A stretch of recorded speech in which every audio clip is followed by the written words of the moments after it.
Hey guys, Sean here. Welcome to the F1 word and to some reaction to the 2022 Hungarian Grand Prix. Once again, a pretty damn good race around the Hungaroring. What's happened to this track in recent years? It used to be a shocker, but quite a thrilling race. I mean, not so much if you're a Ferrari fan, but we will get onto that. I absolutely promise with that, but an absolute disaster for them today. And of course, we'll talk about it more later. But 80 points clear now, Max Verstappen in the championship. 9 races to go. I don't want to call it. I hate calling it because it'll bite me in the backside, but I think that's basically it for the championship. Now, you never know in Formula One and all those usual caveats, but it's going to take a lot for this to turn around. How are we all in chat? Anyway, thank you for joining me. I know in the UK and probably, well, in other places in the world, the football's on today, so apologies if I'm interrupting that one, but I'm not going to wait until 7, 8, 9, 10 o'clock tonight to go live, depending on penalties and all that, but we'll not get too much into that one. Thank you as well to Charles Edward Cheese for dropping an early super chat, and to Sage of Light and Phil B as well. Charles Edward Cheese, I will get my words out, says Hammy Stan alert, happy, joy, Ferrari is so, and a lot of dots. I think we all agree with that one. Thank you to Phil as well, who says Hamilton could have won that race with his insane pace. So thank you to both of you. And of course, extra thanks to Charles Edward Cheese. Can we get those likes up to 500? So some appreciation from the chat and from the viewers. Let's see if we can get those likes as high as possible. 73 at the minute. Let's see if we can get as close as possible to 500 before the end of the stream. I'm sure Charles would like us to get to 500, but we'll see how we go. Thank you so much once again, Charles and Phil, for those early ones. I think Sage's was from last week, but thank you anyway, Sage, if you're still with us. I'm just going to hop straight into it because I don't really know where to start, but we'll start by saying a very good afternoon, good evening, pre-evening, whatever you want to call it, to Dan. Hello, Dan. How are you, mate? Good pre-evening, mate. I like that one. Yeah, good, yeah. Thank you. I think we've got a lot to talk about this evening, which is quite fun. And I think, as you just said a minute ago, a track that, a couple of years ago wasn't brilliant. Last couple of seasons been awesome. So, yeah, looking forward to it. Thanks for having me, bud. Yeah, thank you for joining. I think it was a really good race. I thoroughly enjoyed it. I said it in my preview, Hungary's one of those, isn't it, where it used to be a bit lackluster and you thought, oh, not Hungary. But actually, last sort of 3 or 4 races have been really solid. So, really good race. Obviously, we're going to talk about Ferrari shortly, so please do stick around for that. But I'm going to do what I always do, go through the teams in the order they finished with all their drivers. So obviously, Verstappen and Perez and Hamilton, Russell. And then we'll get Sainz and Leclerc at Ferrari. So, Max Verstappen, it's another win, Dan. His 8th of the season. I've got to be honest, pretty brilliant drive. I know some will argue that Ferrari kind of threw it away in some ways, but I think Max today drove brilliantly. I mean, P10 on the grid in Hungary. I know Button won from P14 back in 2006, but P10 to victory, overtaking, good strategy from Red Bull. It just all kind of fell their way today. And they're not, I know he had the spin, but they're not making the mistakes their rivals are making. They're capitalising when their rivals do make mistakes. They've got the pace to compete for the wins when it's level pegging, if you like, and Ferrari aren't cocking it up. It's looking very good, isn't it, for Red Bull? Great drive from Max today. Yeah, just brilliant once again this season. And Brundle kind of hit the nail on the head that kind of at lap 20, he was saying Verstappen was in the hunt. And he was still about 6th place at that time period. And for those stages of the race where he was behind the Alpines before lap 20, on a circuit where you can have your cliches that it's Monaco without the barriers, it is so narrow. He just makes it look so easy. And I think some people will point out he's got a better car than those Alpines. I think Ocon, Norris at the time as well, and Fernando Alonso, they're not going to fight that Red Bull car because that's not their race. So though I'll give Verstappen credit for that, I think the credit really comes in the fact that he was able to catch those front cars once lap 20 was out the way, once the Alpines and McLarens were behind him, and he just pushed on. And it never looked like he wasn't going to be in the fight for the victory. He was just closing in. Yes, he had that spin, but apart from that spin, no mistakes of note. And I think even without Ferrari's unique strategy, shall we put it for now, even without those. Unique. Brilliant, I'm writing that down. Well, put it this way, I don't think many other people would have gone with their strategy today, so I think unique works. Even without that, he was in that fight. He was there. He was going to cause them problems. He was causing them headaches. And Red Bull with that undercut late on, that was what was really the catalyst for Ferrari panicking as they did with their strategy. So Verstappen, as we know, is incredible, is if not one of the best on the grid at the moment. and just continues to dominate this season. And on days where Ferrari make mistakes, he's just always there to pick up the pieces. So I'm not going to come up with one of my lines today and say it was faultless, because you know me, you know I'm pedantic, and you know I'm going to pick up on that spin. But even with that spin, to get going again, to re-catch Charles, awesome stuff. Really, really good. And like you said at the start, I think the championship already, I don't want to say it's over, because it is Formula One, and look how Mercedes have turned around in 11, 12 races. But at the same time, he's put himself in such a good position and is driving at such an insane level. I find it really hard for someone to overtake him in the next 9 races. Thing is, I got Saki on Twitter, the whole lots of races still to go. Doesn't sound like you. There's 9 races. I know. There's 9 races, which, it's a fair few races, but it's not the bulk of the season. We've just had 13. So there are only 9 races. Verstappen could extend his summer break by 3 weekends if he wants to, and still lead the championship after that. I mean, and that would leave 6 races to go. I know we've got a sprint race in Brazil, but I kind of said this last week to Stuart, so I'll say it to you as well, Dan. The problem Ferrari have got from here on in, I thought this was must win this weekend. If not, then it's probably done. 80 points seems too much in 9 races to me. Even Christian Horner is usually quite diplomatic with these things, because he doesn't want to get people too excited or jinx anything, if you like. Even he said that it's a healthy lead, which, is as good as, we're about there. But what Ferrari need is for Red Bull to make mistakes and have sloppy weekends, which, yes, they absolutely can do, but they're almost going to need to implode at this point. And Red Bull could implode. You never know in Formula One, you're right, but I don't see them imploding across 9 whole races. But then you've also got to rely on Ferrari and Charles Leclerc not having either engine problems or reliability problems, crap strategy, or sticking it in the wall, which I don't see happening across a full 9 races. Leclerc's got to win every Grand Prix, realistically. I just don't see it. I just don't see it happening. Too many things have got to go Ferrari's way. This isn't just if Leclerc wins X amount of races between now and the end of the season and Verstappen finishes 2nd and 3rd. This is going to need to be a big turnaround, and I don't see it happening because Ferrari are making too many mistakes. And the big problem for Ferrari now is, as you've touched on there, we now have a 3rd team fighting at the front in Mercedes. Now, that might not happen at every Grand Prix, but it's happened for the last few, and they're right in this mix. And if Russell and Hamilton are taking points away from Leclerc and Sainz and Perez, it's not going to swing enough. And I think I want to get excited. Obviously, as a content creator, I want this to go all the way to Abu Dhabi. As a fan, I want this to go all the way to Abu Dhabi, but I'm not going to sit here and try and feed you all a load of nonsense about how, 9 races, it could all go wrong. This could bite me in the backside, but I just don't think it will. So I'm not going to lie to you all and make out like this is still on. It's the only way this is still on is if Red Bull... I'd argue if Red Bull throw it away. I think, like I say, Ferrari... Can you honestly, Dan, hand on heart, tell me that you think Ferrari can and will go through the rest of this season with no mistakes, no reliability problems, and win every race? Absolutely not. I don't think anyone could say that. And I think I fully agree with what you've just said. But I think even if Red Bull have a couple of mistakes, yesterday was one of those moments. 9th and 10th and 11th on the grid, Ferrari 2nd and 3rd. They're the kind of things that are going to be out of place. And even today, they couldn't make that work. I don't see Red Bull being 10th and 11th in qualifying for the rest of the season. Maybe if there's a wet quali and they both get caught out, possibly. But even then, like you say, it would need Red Bull to deliberately cause issues for that to happen. And even with Verstappen's, I would say, looming engine penalty, now he's had to take another one today, he's proved on a track like Hungary, still starting from P10, he can win the race.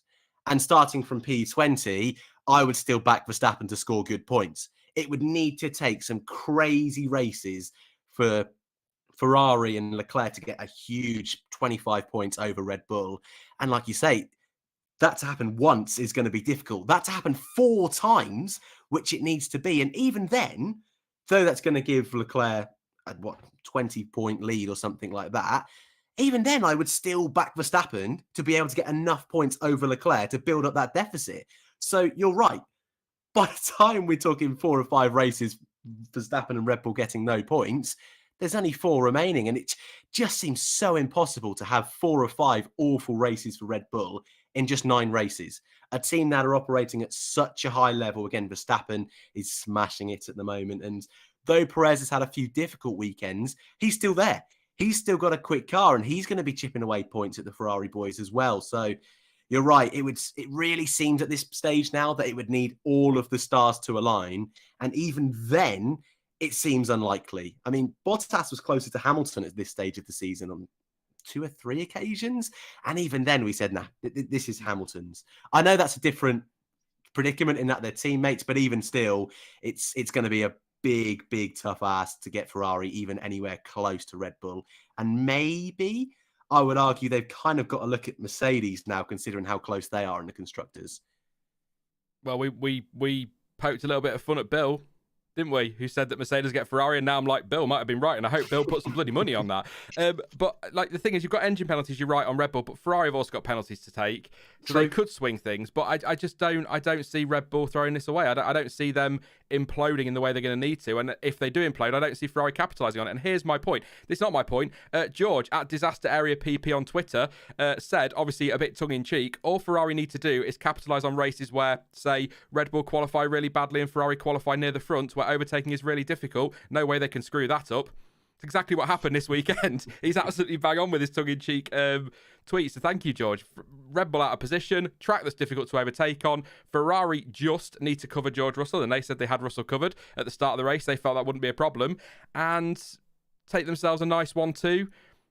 Yeah, Verstappen might have still ended up third, and it wouldn't have been a huge swing, but it would have at least been a positive before the summer break, and here we are. Yeah, I can't see it turning around. Back to Verstappen now. Sorry, I've got loads I want to say on Ferrari today. So you're going to get it when we get to Ferrari, and probably in Q&A a bit later as well when we have a good waffle. But Max Verstappen, cautious starting to turn one. Commentary picked up on it. Had all the looks, if you like, of a driver who had the championship lead and thought there's no point in me steaming in here, especially given what happened last year with Bottas. No point steaming in here. Let's just take it easy, get through. Did fall behind his teammate, but soon made the positions up. Like you say, Martin Brundle said 20 laps in, he's in this for the win. It looked like he was. Kept himself in play. Yes, he had that spin. Not a big issue, really. He just passed Leclerc, spun, and then still had time to catch him past Leclerc again a couple of laps later. Not faultless, like you say, but I think as good as, really, from Verstappen. Like you said, even before the weird strategy from Ferrari, he kept himself right in the game. He was in this fight for the win. I think that's really key. I'm just a clutch slip at the start as well, which could have been contributing to that cautious start, but they managed to sort that out in the end. Just a pretty bang-on drive, and I think thoroughly deserving. Obviously, we'll do hours later, but thoroughly deserving of driver of the day. I believe he got the official one, so fantastic drive from him. Sergio Perez in 5th place. I mean, actually, just to go back to your point, actually, a second ago, Dan, when you said that, Verstappen and Perez started 10th and 11th, and Ferrari started 2nd and 3rd, well, Red Bull finished 1st and 5th, and Ferrari finished 4th and 6th. I mean, that's, even if you've not seen the race, you're looking at that going, what have Ferrari done? What has gone wrong there? That's terrible. But I mean, Perez today, I think he let Verstappen through a couple of times. That's a smart move to do. Let him go when he's quicker, playing that team game, Checo, which he's already done this season a few times. I think that's why he's there, isn't he? I'm not having a go at Perez. That's kind of what they want him to do there. Helmut Marko, some interesting comments this week about how he's not on the pace of Verstappen, but in fairness, you use him as a number 2 driver. He's not going to go into every weekend going, yeah, I can win this. He's going in, best is probably 2nd. I'm not going to get excuses for him at all, but I think, see, it's rubbish. I was going to say you catch more flies with honey than with vinegar, but you catch even more with shit. So, I mean, it's a bit of a crap analogy, but you know my point, I think carrot and stick, I think they describe it in commentary. But yeah, what did you make of Checo's race today? Just quickly, aside from sort of team order moments and that, I feel like he had quite a lonely race. I mean, he had Leclerc right behind him at the end, and he was 1.1 behind Sainz, but I don't really feel like I saw a mad amount of Checo today. Yeah, I feel it's a bit of a strange one with Checo today. I mean, on your point with Helmut Marko, is anyone on the level of Verstappen at the moment, I would argue. But in the early stages, he was really feisty on lap 1. Really enjoyed that, getting his elbows out, moving up 2 or 3 places. And then when Verstappen went by the first time on that opening lap, he stuck with him. And it seemed that whole first stint, Verstappen would overtake someone, and then Checo would be right behind through both Alpine cars and then catching up with Norris. And then whatever happened in that first stop, he just seemed to drop back about 5 seconds. And then we never really saw him again, which surprised me a little bit in the sense that he was so much on the back of Verstappen in those early stages. But then this is Max Verstappen we're talking about. And going from 10th to first is something he's able to do because he is just that incredible caliber of driver. Perez is still a great driver. And on paper, at the start of the day, if you say, look, Checo, we're starting P11, not only are you going to finish in the top 5, but you're going to be in front of a Ferrari, I think you take that all day long. I still think that's a really solid drive. Yes, it's not the victory. Yes, Red Bull would have loved him probably to be in the fight with the two Mercedes, with Sainz near the end as well, but he was on a different strategy. They did try something slightly different. There wasn't a safety car for them to play with. The rain never really came into any sort of major factor at any stage of the race. So, like you, I'm struggling to say too much because in the second half of that race, he seemed to disappear. But I think that's a solid job today. That's what he needs to be doing. He's pretty much out of the title hunt now, which I don't think anyone's too surprised at. But I wouldn't go as harsh as Marco's comments. I think that is his job. And I think would ever. Yeah, exactly. Yeah, very, very true. But yeah, I think solid job. I can't really say too much more or too less. Yeah, it's nothing again. I don't want to sit here and just have a punt on a gut feeling and say great race or rubbish race because I don't really know. I think he had 5th place. It's 10 points. Constructors Championship, we really enjoy that one, definitely. So, and he's finished ahead of a Ferrari. Great point as well, Dan. So I think he'd have taken that at the start of the day, but maybe with Verstappen P1, he might have thought he could have been on that podium. But, I mean, Mercedes are pretty good today. We'll get to them in just a second. Did have a weird engine sound in high gear, he said at the start, but that was fixed pretty damn quickly. Let's have a look at the chat. There's a couple on Checo I did see that I wanted to read out. Jamie, good afternoon, mate. He says, Checo has had some unfortunate luck, to be fair, which I think is fair. And Prince Lev says, Checo said 3 races to go. He can't deal with the upgrades. His season, unfortunately, is done. So that's probably playing on that one as well. Built 2JZ Lexus says, Perez and Max have have different cars. I don't know. I've heard that one. But Ted kind of debunked that yesterday. I think it was Ted in the notebook saying that he's asked around and that's nonsense and it's a Twitter rumor. So I'm not saying you're wrong. They may well do, but the line is that they're the same cars. And Ted Blackhawk So Kravitz is here. Says Ted reporting Red Bull Racing and Porsche announcement expected in the next couple of days. Also, George, first person to publicly call out Red Bull Racing and Ferrari about the floor dramas. Yes, I saw that one. And on the Porsche thing, I read the 4th. Thursday the 4th. So keep an eye on that one for the announcement. The trouble is with the Red Bull Porsche thing, right?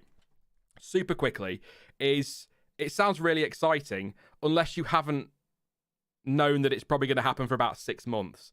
It kind of takes it's a bit like Frankie de Jong to Manchester United. If that happens, I don't care. If it doesn't happen, I don't care because I'm so bored of it. And that's kind of how it is a bit with Red Bull and Porsche. I'm kind of like, oh, yay. So don't expect a breaking news video for that one because it will be a case of, yay, we kind of knew this. I think the rumour in February was going to get announced before the season even started. So they've just been waiting really for everything to kick on. So there we go. Thank you very much, though, for all your comments. Thanks to Ruby as well for Super Chat. Says, can we stop saying Max the Spinner is great? Max is great, Ruby. I know you've got your bias, and that's fine, but he's still a fantastic driver and had a great race today. You've got to be thrilled, though, Ruby. P2 for Lewis. I think, and I do agree with some comments I've seen. We'll get on to Mercedes from Sky and that I think if Lewis Hamilton starts higher up, maybe doesn't have the DRS issue in qualifying, he could have won today.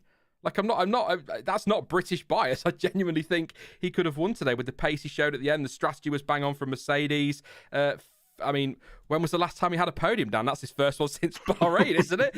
No, it's not. It's his 5th in a row. Absolutely brilliant from him for P2 today. Great start as well up to... Well, that was the other thing, actually. Checo had an electric start. Sorry, forgot about that one.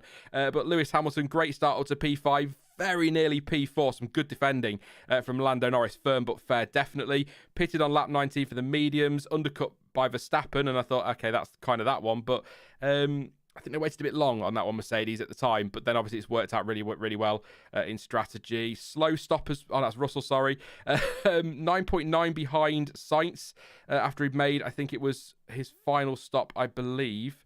And then 10.9 behind Verstappen with 6 laps to go. When he got past Russell, I genuinely thought, clear air, soft tyres, Max taking it a little bit easy at the front, maybe some rain rolling in. Those medium tyres have been on Max's car. I did wonder if he could spin 10 seconds in 6 laps. That might be a bit ambitious, but, you know, he was 1.2 seconds a lap quicker at one point. And I thought, clear air, you never bloody know, do you, when it comes down to Lewis Hamilton and chasing for a win. But, I mean... when you compare where, I think we said this last time you were on, Dan, when we compare where Mercedes were at the start of the season, I mean, they've got to be so happy with that car right now. Definitely. I think it's clear they're still confused, which isn't great. And I think yesterday they were obviously elated with pole position. I don't think anyone was expecting that before the summer break, but it still seems like they're not quite sure why they got pole position almost. So they're going to have to work on that over the summer, but the pace is there. So that's a positive for them. And I know I keep going back to Saudi Arabia, but Hamilton out in Q1 still baffles me to this day. And so to go from that to a situation where you're right, it was close to a Hamilton victory. I know it was about 8 seconds at the end, but when he got past Russell, like you, I kind of was having flashbacks to Canada 2011. I was thinking, oh my goodness, it's going to happen again. And then on the last lap, when it was starting to rain more and Verstappen was going slow, I was thinking, oh my goodness, it's going again. It's going to happen again. It's going to happen again. It didn't, but even still, like you, I thought this could be one of those days. And Hamilton is such a demon around this circuit. It's arguably his best up there with Silverstone. And I'm not sure I'd go quite as far to say I think he would have won if he'd started higher up, but you're not wrong in saying that his pace was phenomenal.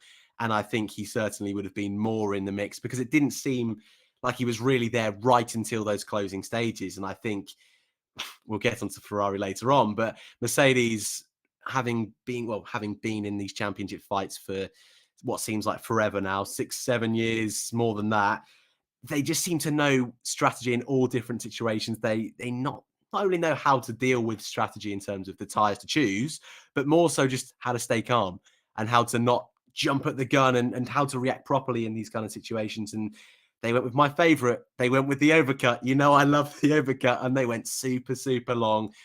Kind of, I feel, waiting for the rain or a safety car. He was in that position for the first time this year to benefit from that. And even though it didn't play off, going on to those softs, knowing that those hards were so, so bad, they didn't make that mistake. They looked at other teams around them. They didn't just go with plan A, B, C, or D that they'd agreed before. They reacted well, and Hamilton did drive brilliantly. I think there was one mistake in the final sector early on where he went slightly wide, but apart from that, a really solid drive. Back-to-back second places. Like you say, 5 podiums in a row, which, in fairness, I feel he has absolutely turned it on recently, because at the start of the year, he was struggling up against George Russell and recently has really swung it back. 12 points behind George now, and that's nothing against George's driving because he's still been consistently putting in those top 5s. But Hamilton seems to have refound that form, nice and punchy on his overtakes, aggressive. Seems like he's refound that bit of mojo that I feel was lacking in those early stages. So, yeah, really strong drive from him. And as we've touched on a couple of times, Mercedes legitimately seem in the hunt, which is amazing.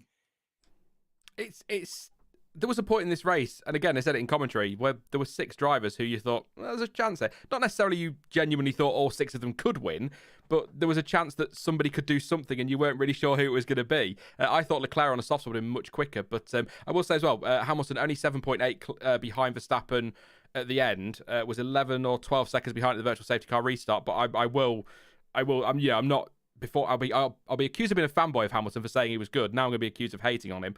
I will say that Max was absolutely coasting at the end. His final lap was a 28.2, with the rain was falling, and there's absolutely, with a 10, 11, 12 second lead, there's no reason why Max Verstappen needs to be pushing as the track starts to get wet. He could coast at home. I think he had that under control. Hamilton was quick at one stage, 1.2 seconds quicker, and then we got to the final lap, like I say, nearly a couple of seconds quicker, a second and a half quicker, but that, Max was cruising that one, to be fair. But great drive from Hamilton. Nothing away from him. I think that's superb. And again, from 7th on the grid, it's a day where getting your timing right with strategy has been critical. Driving really well. George Russell, 2. Yes, they raced hard. He could have raced him harder if he wanted to, I'm sure. But a little bit surprised we didn't see some team orders. But at the same time, if Mercedes thought Lewis wasn't going to catch Max, then there's no point telling your driver to get out of the way, is there? Because it doesn't do Russell's confidence any good, who started on pole. If the gap to Verstappen was 3 seconds and Russell was slower, then absolutely Mercedes are hopping him out of the way. But the gap was a bit big for team orders for me at that stage. But yeah, great drive from Lewis. Great drive, I think, from George as well. Led from pole. Really smart call. I said it. I've written it down because every now and again I come up with something I want to say and then I forget. But the move at the start from George to go on the softs and by Mercedes seemed like an absolutely genius call, because we'd heard the rain was about to fall. So soft tyres, get those few extra meters off the line, bank the lead if you like, control the pace early on. Then when the rain falls, you get rid of the softs and you've not wasted a set of mediums that could, in theory, go a lot further. Unfortunately, the rain didn't come, but actually the decision to start on softs worked really well. Did Lewis start on softs as well? I think he might have done. It was actually a really smart call from Mercedes, because it meant that they didn't have to even consider the hard tyre, which was absolutely disastrous today. Ask Charles Leclerc. More on him in a second. But yeah, I think a really smart call to start on the softs from Mercedes. From Russell, I'm sure Hamilton did. Let me just double check my little graphic. I've got it here. No, he didn't. He started on the mediums. No, sorry, he started on the mediums. I correct that. But a very smart call. Because Ferrari you'd expect to be pretty sharp off the line. So if Russell starts on the softs, it was a good, smart move, and I think that's great stuff. Held off sights as well at the start, which I enjoyed. Great virtual safety car restart for the second weekend in a row. Got to be said. Well done to him. Just having a look through what he got. Did have a slow stop as well with the right front. Came out in P6. Was very close to Alonso. That was a critical moment as well. I thought lovely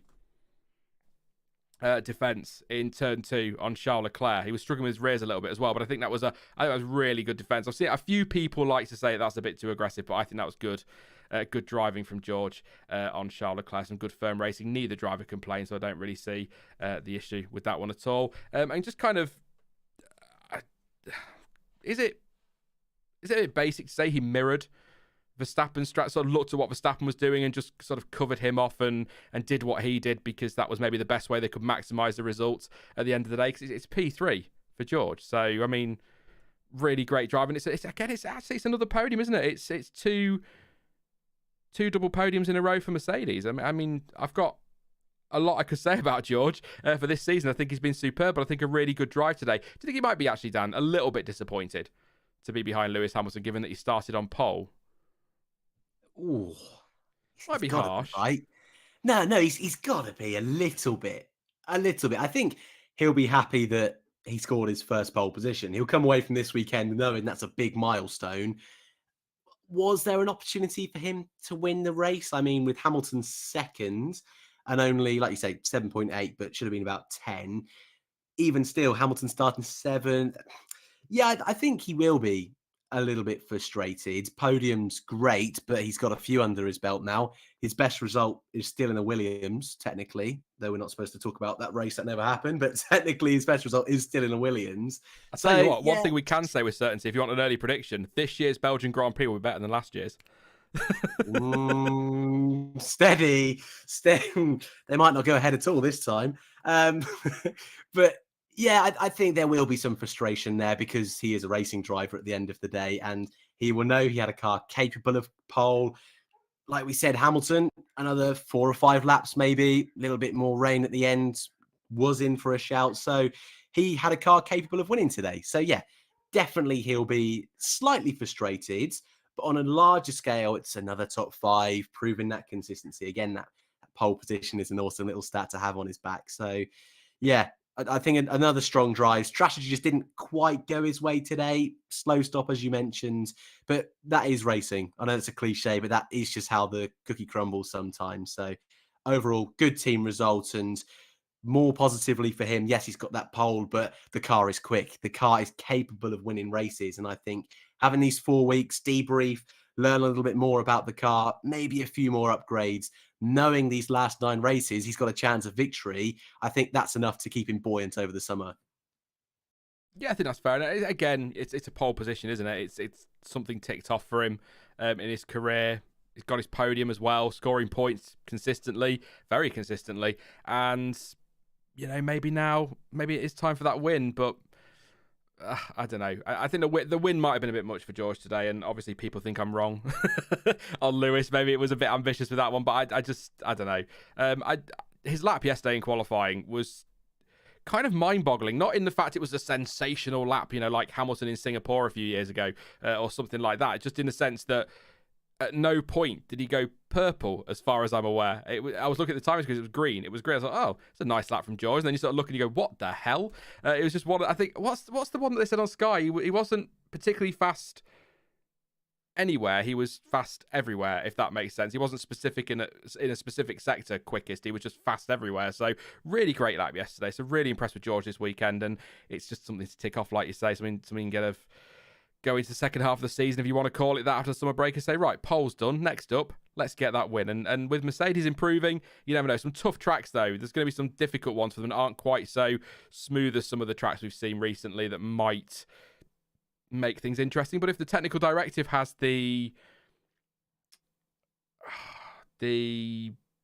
desired effect that some people want it to have, then you never know. It might be a Mercedes domination for the final 9 races. We'll see. Christian Horner pretty clear, actually. There's nothing wrong with the Red Bull, so we shall see. Thank you to Chevron McBean. Yours has just refreshed. Says, after the disaster of a strategy by Ferrari, I think it's time to ask this question. Is Mattia Binotto the right man for the job at the top of Ferrari? That's a good one. I might try and come back to that later in the stream. Thank you very much for your super chat. Martin says, so since donuts are no longer allowed after the last race, we do them halfway during the last race before summer break. Yeah, Max Verstappen's already celebrated that title halfway through. Thank you for your super chat. Thank you again to Ruby. Says, Lewis won the race for me. The car let him down yesterday, but he showed great racing, overtakes and time management. No team orders, just greatest of all time vibes. Thank you very much, Ruby.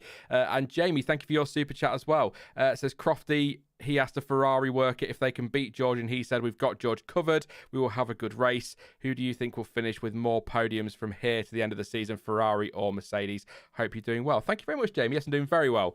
Kind of gutted it's the last race for the summer break, but, you know, still got 9 to come a little bit later, which will be good fun.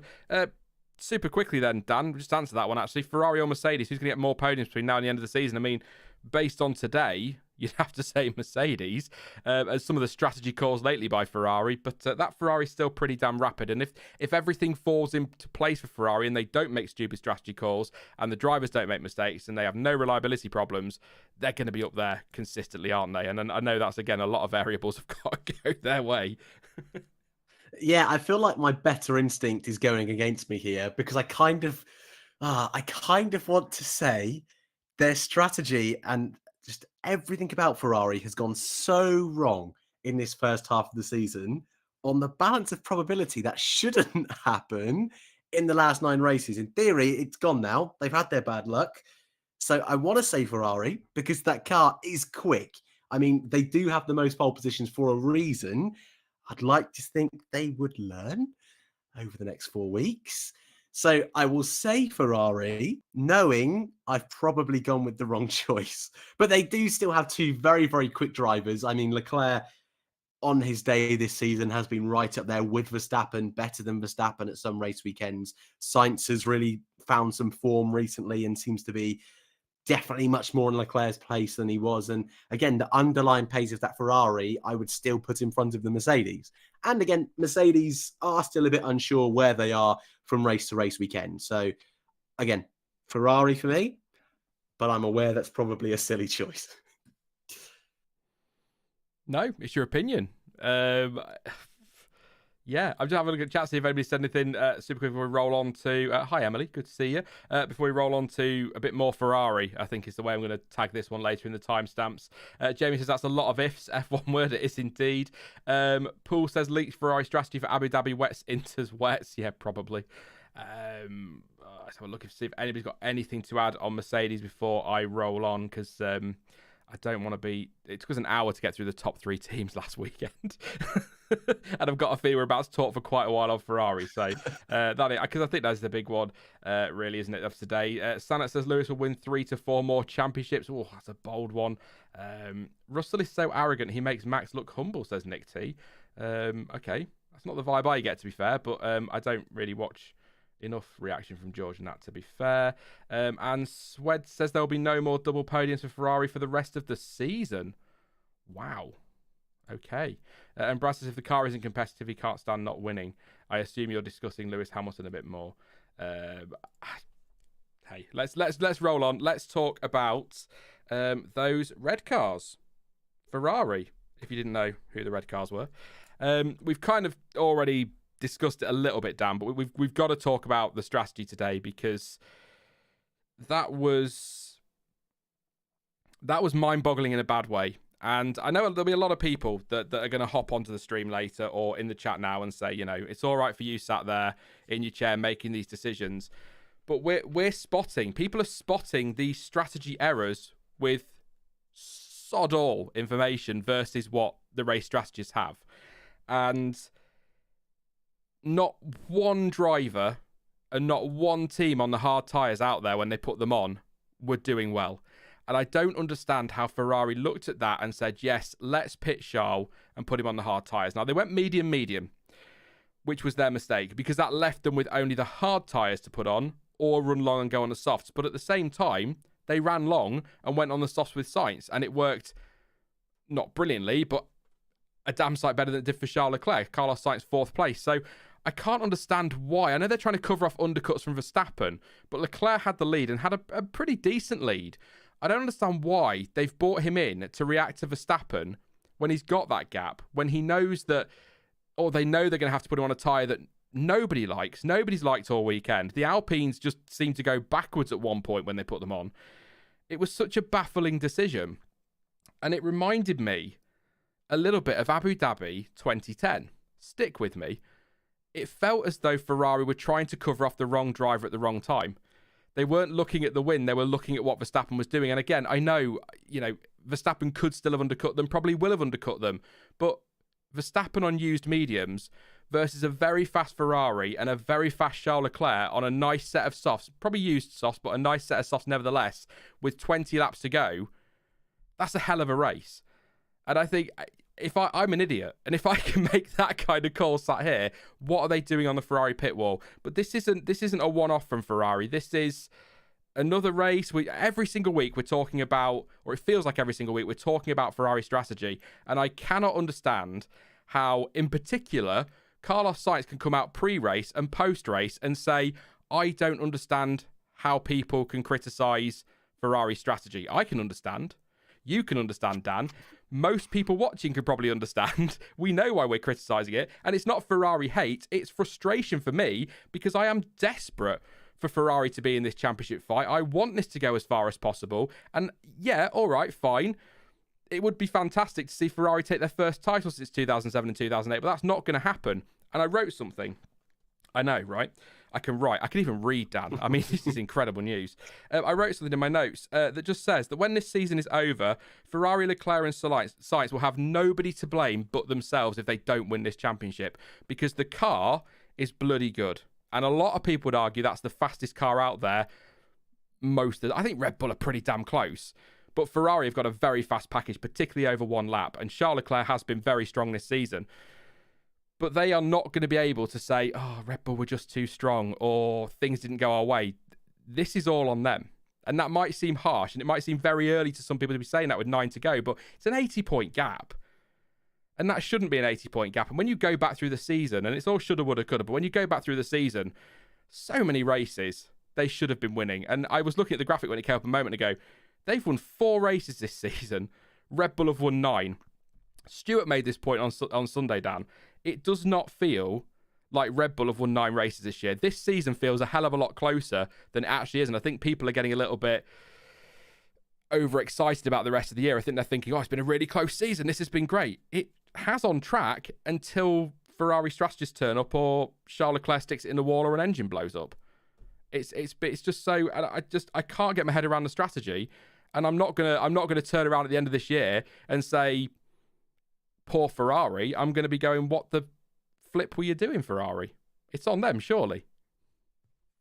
Definitely. And I fully agree with everything you've just said. And I think it speaks volumes when, of course, last weekend, Leclerc's mistake, but Sainz still had issues with strategy. Speak volumes when they made the mistakes they did today. And I don't feel people are surprised.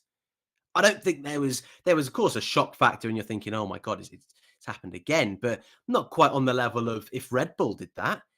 If Verstappen went on the hards, I'd be shocked. If Russell or Hamilton did, I would be absolutely stunned. But Ferrari, part of you's kind of thinking, oh, they've done it again. It's not that surprising at this point. And you're right.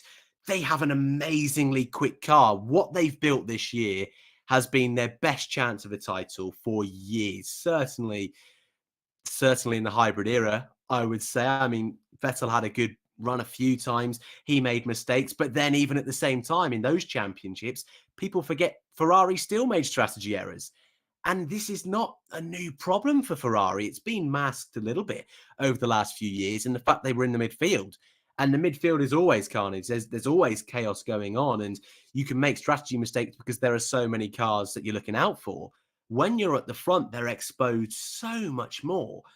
But as you've said, when you've got a car on a level that is the best on the grid, any mistakes are so much more glaring once or twice a season, but it seems to be every single weekend.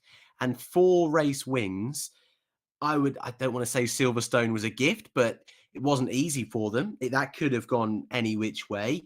Melbourne's the only real one I can feel where I'd confidently say they've had pole position and converted that with relative ease. And even then, that was helped by Verstappen DNF.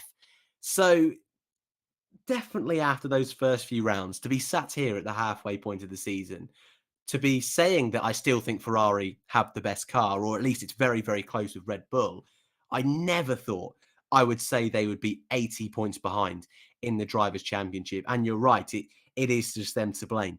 Because today, though Verstappen was great, he did have a spin. He was 10th on the grid. And that Red Bull did seem as quick as the Ferrari, if you look at Sergio Perez's pace and Sainz and Leclerc and all 4 together. That Red Bull shouldn't have been winning today. It should have been that Ferrari. It's just a never-ending story with Ferrari, with mistakes at the moment. And kind of as I touched on a second ago with the question, who will get more podiums?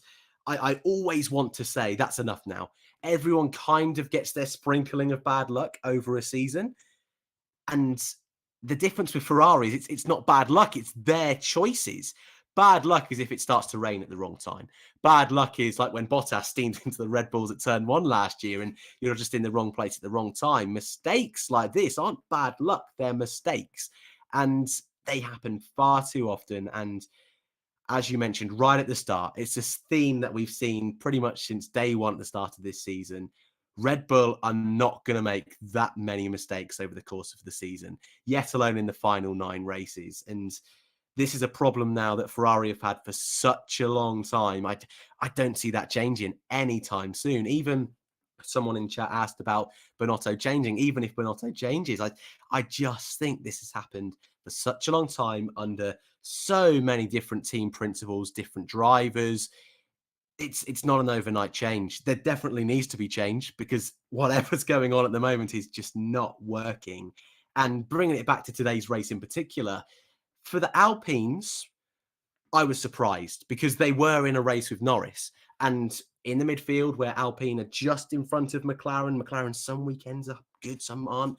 I'll say full analysis about a bit later on with you. But Alpine, it made a bit more sense because they're going for that risk to get a few more points in that midfield. Surprising they didn't split the strategy, but I could understand the risk there at the early stage of the race. The first to go on the hard tyres was K-Mag because he had the black and orange flag. And again, that makes sense. But Ferrari, that late on in the race, could see that Magnussen went on the hards and was stuck behind Latifi. That Haas is much better than the Williams. And with all due respect to Nicholas Latifi, on his day, should not be able to keep Kevin Magnussen behind. Yes, it's Hungary, but even still, that should not be happening. And that happened for the entirety of the first half of the race. The Alpines went backwards, like you said, just their pace dropped off a cliff. Everything pointed towards not going on the hards, going long. Hamilton did, like you said, Sainz did as well. And okay, Verstappen, he was on a different strategy, may have been able to win the race, but don't compromise your whole race, a chance of a second place, and then finish down in 6th. Verstappen started on the softs. The 2 Ferrari started on the mediums. That's, yes, at the end and the final few laps, that's your race, but not at that point. You don't have to cover off Verstappen every single time he does a pit stop just to make sure that he doesn't undercut you and then compromise your own strategy. It's like you say, I don't want to say basic things, but I think you hit the nail on the head when you said, even though we're not geniuses, we're stupid, if anything, everyone at home is screaming at the TV as soon as those hard tyres go on, and that should be alarm bells. It's the same conversation every single weekend, and I hate to say it, but I just don't see it changing anytime soon. What gets me is I kind of let them off a little bit if they'd done the same with both drivers, but they let Sainz run long on the mediums and then put him on the softs. So why not let Charles run long on the Charles Leclerc, by the way, who said over team radio apparently, I'm happy with these, I want to run as long as possible. Why not just leave him on them and put him on the softs? Because all right, fine, let's say Verstappen undercuts him, okay? Yeah, I'd probably still be sat here saying championship's over, but at least he's P2. At least he's got a shot at chasing down Verstappen on the soft tyres. He had no chance on the hards. The Alpines were going backwards. Magnussen wasn't doing anything. Like I say, stuck behind Latifi. Nobody that I could see on the timing tower was doing anything on the hard tyres. It's not like somebody stuck the hards on and suddenly posted the fastest lap and was super quick. It didn't make any sense. And I think, again, back to the point I made about Verstappen, not only did he overtake Leclerc, he spun and still managed to overtake him a couple of laps later and still managed to finish well up the road for him. It should have been pretty clear that the hards weren't going to work based on everything in the race and the fact that nobody wanted to touch them all weekend, really. And I don't understand it. And obviously, I'm not a strategist. Like you say, Dan, we are idiots. But I don't get it at all because they've then brought Sainz in later and put him on softs. Maybe the data from Leclerc's car is why they decided to do that. But it comes back to what I've said so many times. I know that race strategists and engineers, they have all the information in front of them. But sometimes, just listen to your driver. If your driver says, the tyres are fine, I'm quick, leave me out here, leave him out there. And then if he suddenly turns around in 3 laps and goes, oh, actually, no, I need to stop. Then you need to say, well, the only way we can pit you is to put you on the hards. What do you want to do? Have that conversation. We've heard drivers have that conversation so many times over the radio. It's almost like it feels a little bit sometimes. It's maybe an exaggeration, but it feels a little bit sometimes like Leclerc doesn't trust Ferrari and Ferrari don't trust their drivers or their drivers don't. I mean, look, I thought it was going to be a good day for Ferrari when Carlos Sainz was told to box. I assume was then told to do the opposite of Russell. Russell came in, Sainz stayed out. I thought, hey, up. Ferrari are onto something here. This could work. They're going for the overcut. And it just all went a bit weird from there. But like I say, I'd cut them some slack if they'd have put Sainz on the same strategy. But very, very weird. Maybe actually I should cut them some slack and argue that at least they learned from the mistake and didn't do the same with Sainz because, hey, it could have been even worse for them today. But just absolutely shocking from the strategists. And I'm just looking through my notes. I don't really think Sainz and Leclerc could have done an awful lot more. Really. Sainz maybe could have been quicker on the softs, but maybe they just weren't there for him in the latter stages of the race. I don't know. I mean, where was he? 2.2 off Russell, second up the road from Perez. Last lap was a 26.8 versus a 25.1, so maybe they were falling away. Perhaps that was an issue for him, but it could have been a lot worse, I suppose. But, Leclerc's move on George Russell, a proper ballsy move. Proper ballsy move down the outside of one and then sort of tuck in again, take almost the apex. He missed it by quite a bit, but you know what I mean. Take the corner and trust that Russell isn't going to get locking up or whatever into that first goal. I mean, that's a really ballsy move for somebody who's fighting for the championship. Thought, here we go. This is what we need to see. Some fight. This is what we want. And it just didn't. I think they could have done much more between them today, the Ferrari drivers, if their strategists are not going to. Because the driver can drive brilliantly all weekend and all race, but if your strategists are making stupid calls or mistakes on the pit wall, you're not going to get anything from it, are you? It's a team game. That's the thing with F1. It's a team game, and I'm just looking at the championship there. Ferrari 30 points clear of Mercedes. I mean, I'm going to go out on a limb now and say if Mercedes passed Ferrari in the championship, it's a disaster for Ferrari because I don't like saying it's their championship to lose because just because you've got the fastest car doesn't mean you're going to win the championship, as we're witnessing with Ferrari at times. It's all got to work together, but I think coming to a season looking so strong, winning that first race, could have won in Saudi Arabia, great fight, dominant really in Australia, and then you start looking at Imola where mistakes were made and you start looking at the errors, the big run by Red Bull, you think, oh yeah, this could be a disaster P3. I mean, the only advantage for them is they're probably at least going to be P3. I mean, they're not going to drop as far as P4, I hope, but yeah, anything you want to add on Ferrari, Dan, and I'll just have a look through the chat and see if there's anything we've missed. I think you're right. I will just say again to reiterate, I don't want the bad comments on Ferrari today to reflect on the drivers because, like you say, apart from Sainz's lack of pace at the end, there wasn't really anything to complain about. And I think the early stages in particular, I really enjoyed that strategy. I thought, like you mentioned with Mercedes, I thought the braver call, the better call was to start on the softs with the information Mercedes had, but Ferrari thought it's not going to rain. We're going to go a little bit longer. So for the longest time, I thought, well, this has got to be a 1-2 because they're going to go longer than Russell. Russell's been compromised by the fact that they thought there was a threat of rain. And Ferraris, they didn't use up their tyres early on. They kept a steady gap to Russell. They didn't fight with each other. They eventually, when they caught him up, I thought at the time, were being sensible. I thought it doesn't seem like there's any room for this to go wrong. It was, I suppose the first kind of thoughts where I thought, this is a bit strange, was when they decided to cover off Russell when George came in. Because George was on the softs and they were on the mediums. And even then I thought, that's strange. Crofty and Rundle were saying, oh, well, maybe they're graining at the same rate, which I thought, possibly. But even thinking about it now, I think, well, surely you'd go a few more extra laps, get the most out of these tyres, because all that's going to do is compromise you on that second run and force you into a corner where, like it eventually did happen, you either have to go through a really horrid period and then eventually go on the softs, or you're going to have to stop early again and go on to the hards. So I really don't understand in that period of the race where there wasn't really a huge threat of Verstappen. And I'm sure they would have, in their plan A, B, C, D, that would have been something they would have discussed, that Russell would be leading and they'd be 2-3. I still don't quite understand how even that seemed to go wrong and so against the plan. But again, nothing against the drivers.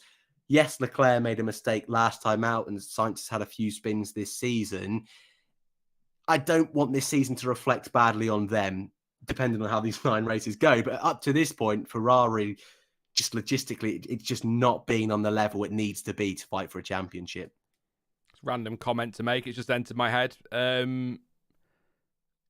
find it kind of odd that Leclerc will hop out the car and take full responsibility, but Ferrari don't always for strategy, and their drivers are quick to defend him. I think Carlos Sainz was very generous to them pre-weekend and post-race, to be honest. Mattia Binotto saying we've got a lot of calls right this season, but a bit like Boris Johnson, I'm not seeing it, if I'm being honest. Anyway, let's not get into that one. Let's see what you guys are saying super quick, and then we'll roll on to the rest of the field, because, again, we've done an hour on the top 3. I had a feeling we might. Tuna says we might be stupid, but the Ferrari engineers are another level of low IQ. Had a similar situation in 2020 where it was the softs that were awful instead, and yet guess what tyre Ferrari fitted. All I could think actually on that note is maybe they had data that said the hards were brilliant. But I'd have been looking at the timing screens going, no, hey. It's not me though, is it? Sainz couldn't explain why the pace difference was so big compared to Friday. All balance was gone today, he said. That's fair. I've not seen that one, so that's an interesting point to make there. If he's had balance issues, that could be why he didn't quite... I know Leclerc said something about the pace wasn't quite there, or Binotto. Which one was it? One of them said that the pace wasn't what they expected today, so...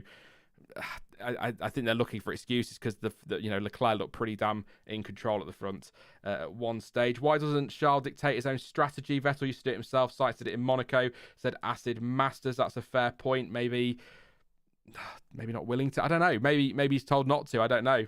Lots of arguing over team radio in Monaco, wasn't there? So I don't know if Ferrari have reined that in. That's just speculation. Obviously, Ferrari need to race their own race and see where they end up. No pressure now. Good point from Bulldog. Raul says, why did they stop him so early initially? Yeah, Dan was just saying that. Their lap times were still good. Why are you covering soft tyre runners? It's all very baffling, isn't it? Acid Mass as well. Stop inventing. I like that one. Everyone at Ferrari don't trust each other, says Cited Canvas. How many times have we heard Lewis say, I don't want that tyre, says Built 2JZ Lexus. And one more on Ferrari.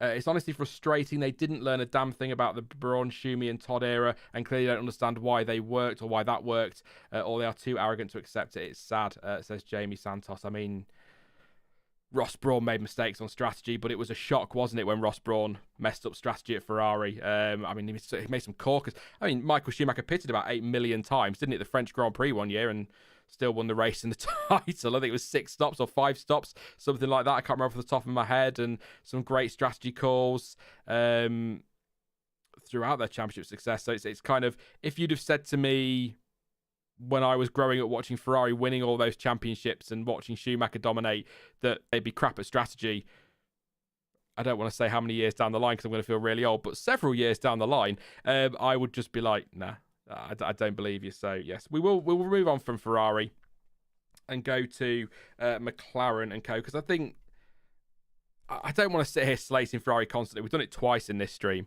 I think we've said enough, and without a bit more information, which I'm sure we'll get in the coming days, or I hope we get in the coming days, there's not really much point in just going, I don't know why they did it, because that's all I've got really at the moment. But like I say, great move from Charles on Russell. Probably did all he could today on a set of tyres that didn't work, and did get close in the end. 0.3 off Checo on a soft tyre, so maybe Checo cruising a bit in the end.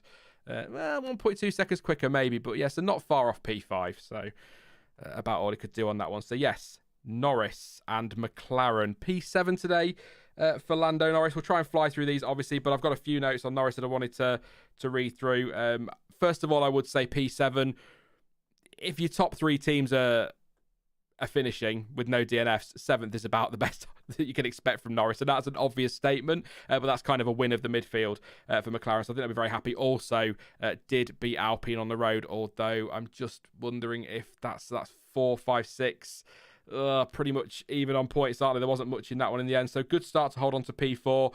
Held off Hamilton. Some nice smart driving as well, I thought, to lose minimal time to Hamilton and Verstappen when they came through. That's kind of what you've got to do. And I know we want to see these drivers racing. We want to see Lando Norris going toe-to-toe with Verstappen and Hamilton, but there's no point in him losing a crap ton of time, is there, in a fight like that isn't really his fight for the race. So some smart stuff there. Yeah, I think he had a slow pit stop. He did 2 seconds to his race time, probably, really, with his slow pit stop. But yeah, I just think a really stellar drive from Norris. I mean, all weekend. I mean, P4 yesterday, yes, all right. Hamilton had his DRS issue, and Verstappen and had his problem, and Checo didn't have a great day, but still P4. Great stuff from Lando Norris yesterday, and to take P7, probably where he would have been in a normal qualifying, unless he pulled out something pretty special. So got to be pretty happy with that. Lando Norris P7 and Daniel Ricciardo P15. I don't know what happened to him, really. I was going to look at his strategy. Maybe there's a reason behind it. He moved hard tyres. Moved on to the flipping hard tyre. Of course he did. I think, but Norris went on the hards and was still P7. What was his last? Yeah, his pace wasn't great, to be fair. So maybe he had a big buffer. I suppose that's a point, isn't it? Norris had the buffer because Alpine went so early to the hard, so maybe they were able to just do that one. But he had contact with Magnussen on lap 1. Did Ricciardo? I believe. Did he get the black and orange flag? Possibly. I know Magnussen did. I might be wrong on that. But I had contact with Magnussen. Had to pit for repairs. My favourite moment for Ricciardo in the race was not Alpine's favourite moment. Was no, he didn't pit. So I just checking my timers. He didn't pit at all. So I'm thinking of somebody else. So obviously didn't get the black and orange flag. But my favourite moment was the really, again, smart driving from Ricciardo. We'll talk about Alpine in a second because I don't think Alonso's going to be very happy. I've not seen his interview yet, but he won't be very happy at all. But Ocon out the pits. Alonso quicker, tyres up to temperature, tries to make the move. They both sort of try and fend off Ricciardo and then somehow managed to get in each other's way. Ocon, I mean Alonso very nearly into the back of Ocon, very, very close stuff. And Danny Rick just sort of slips up the inside and goes, "Cheers, guys, thanks very much." And I thought this would be a great result for McLaren with Daniel Ricciardo, because obviously the hard tyres on the Alpine not working. Great chance to get themselves back into P4, and it just didn't really. P4 in the championship, and it just never really went anywhere for Ricciardo. Like the hard tyre, obviously one of the reasons for that. But what lap did he go onto the hard tyre? That's the question. Is it 45? But he just obviously went backwards from there because he was running all right. So 2 stops. He's not had extra pit stops or anything. So if anyone knows in chat that's seen the press release, I'll check Twitter while Dan gives us a few words on their day. But I'm just trying to work out why Ricciardo went backwards. But I mean, start with a positive, Dan. Great weekend for Lando Norris and some big important points. Yeah, and well, I'll just quickly say, Ricciardo and Stroll, with the 5-second penalty, I don't know if he lost a few positions just before people shout at you. Of course, he did get the chat. Yeah, he did get the 5-second penalty, didn't he? Yeah, so I don't know if he had to stop again after that. I'll let you do your rummaging. He was P13 when he crossed the line. So his 5-second penalty only dropped him to 15, so he was still gone by that point. Yeah, still not great. But you're right, other side of the garage, Norris, again, just really consistent. And it's something that I don't want to say I'm bored of saying, because that's great. That's exactly what he needs to be doing. But you feel like he can't do much more in that car. It's a car that at best, if all those top 6 are finishing, he's got to finish P7. Arguably, on paper, I'd put the Alpine in front of that McLaren. So Norris is driving at a really high level. Like I always like to point out, no mistakes. So I can't complain about anything on that front. 4th in quali yesterday. There was a little bit of luck that came his way, but it's still a really good lap. He still got the most out of that car, kept out of trouble on lap 1 like he needed to do. You're right, was really smart, just letting those quicker cars get through, knowing that's not his race. And 7th place, 6 points, Alpine 6 points, that's great. But I look at the finishing order and the fact that he finished on the lead lap, the only car other than the top 6 not to get lapped, I think he can be pretty happy with that. I think he can walk away with a cheeky little smile. And going on to the hard, it's a safe choice at the end of the race. There's no point throwing on the softs and charging after Leclerc because that's not going to happen when you're 60 seconds down the road. Cover the Alpines, go with the safe choice. They were never going to catch him. And yeah, another solid day for Norris, really proving that he can be that team leader, which we all know now, but I think last year it was kind of a little bit too good to be true that he was able to step up to the plate, but he's just continued pushing on. We can all see it's not a blip. He does have the speed. He does have the talent. And Danny Rick, I'm kind of frustrated for him today because it seemed, though he went backwards in those early stages, it did seem like he was being racy. And we did see, for what seems like the first time this year, him moving forward in the race. I'm so used to Ricciardo being overtaken these days. It was nice to see him a little bit more punchy. And though Alpine kind of tripped over each other in that moment where Ricciardo got both of them, it was nice to see that Danny Rick was there and did still have that little bit of racecraft to be able to navigate through that. And not only that, but then push on afterwards and was with Norris. It seemed like they were 7th and 8th for a long chunk of the race. Not sure if you found anything yet, but when he did go onto those hards, contact with Stroll, that was a bit clumsy. Not too sure if he'd just gone onto the hards at that point and was still warming them up, but it's rare we see Danny Rick causing an incident like that. I cannot remember the last time we saw a Daniel Ricciardo penalty. So that was slightly sloppy, and it seemed like his race kind of unfolded from there, never really was able to recover. So I think McLaren, good job today. 4th quickest car, but they would have liked to have been able to just get a few more points over Alpine. And Ricciardo, early promise, but didn't deliver in the end. Yeah, Ricciardo locking up straight into Stroll, put him into a spin. That's penalty all day long, isn't it? I'm not even going to debate that with you. Yeah. I don't care if you think that's not a penalty. It absolutely is a penalty. Simple as that. Let me get a McLaren picture while we talk about McLaren. Let's go with pits. We're going to talk about strategy now very quickly. On the team stream, which is a thing I didn't know existed until literally just now, so thanks McLaren. Over the line, he was told by the pits, okay Daniel, that's a checkered flag, we crossed the line P13, but the penalty will put us back to P15. That was going well until the last stint. Ricciardo replied with, yep, I had nothing on the hard. Did they get to the end on that soft? So obviously it's the hard tyre that sent him backwards, Ricciardo. So strategy not working out for him today, which, correct me if I'm wrong, chat and Dan, I feel like we've said that a lot about McLaren and Ricciardo this season. Strategy hasn't really worked their way. I don't know if that's just me being, I don't know, over-egging the pudding a little bit, maybe. I don't know. But yeah, I feel like I said that a bit about Ricciardo this season. So let's have a look at his strategy. So soft start, pitted lap 15, onto the mediums to lap 46, then hards to the end. So yeah, I mean, maybe it is just strategy again, screwing over Daniel Ricciardo. But yeah, like you say, a lot of promise. And I feel like he probably... it would have been tough, wouldn't it? Because those Astons were quick on the softs. Alpine were clinging on in there in 8th and 9th place. So, I mean, only a 10th. Anyway, get into that in a second. Yeah, I've got nothing really to say else on McLaren. We'll fly through these, like I say. But Norris, very happy. Very good weekend again. Ricciardo, all the promise was there, and it's just not really worked out. It didn't deliver, as you say, Dan. The promise didn't deliver. But if those hard tyres are so crap, then it's not a great surprise. 4 more laps he could have managed soft, says Matt Shepherd. And about 4 seconds a lap faster in the wet. Oh, I said, sorry. Come on, Sean, you're reading 2 conversations here. We'll leave it there. We'll leave it on there. Yeah, strategy. Again, a couple of people in chat just bringing up the strategy for Ricciardo. Alpine, weird one. Really, really bloody weird one for Alpine today. I don't really know what to say. So, Ocon started 5th. Alonso started 6th. They finished 8th and 9th. But given how it was going for them in the race when they switched to hard tyres, I think 8th and 9th isn't actually a bad result for them. I think it could have been a hell of a lot worse. They just seem to be going backwards. That moment, as I say, with Ricciardo coming through, that really cost Alpine losing those positions, but as it turns out, didn't really matter come the end of the race. But big talking point, I guess, apart from that for Alpine, is the moving from Ocon off the line. And I saw somebody say there was a bit of a squeeze to the pit wall. I didn't pick up on that in the live feed. Must have missed the replay, but he was moving around a lot, which really frustrated Fernando Alonso, and they pitted just the once to go onto the hard tyres, which, in their defence, they at least stuck to their guns and tried to make it work, and it sort of did with P8 and P9. And I suppose I said about Norris, didn't I, that 7th about the best he could do on those hard tyres once Perez, Leclerc and Perez and Hamilton and Verstappen had come through. Probably P8 and 9 is about where Alpine should be, so they're probably quite happy with that ultimately. But slow stop for Ocon, which is why he was so close to Alonso after that one.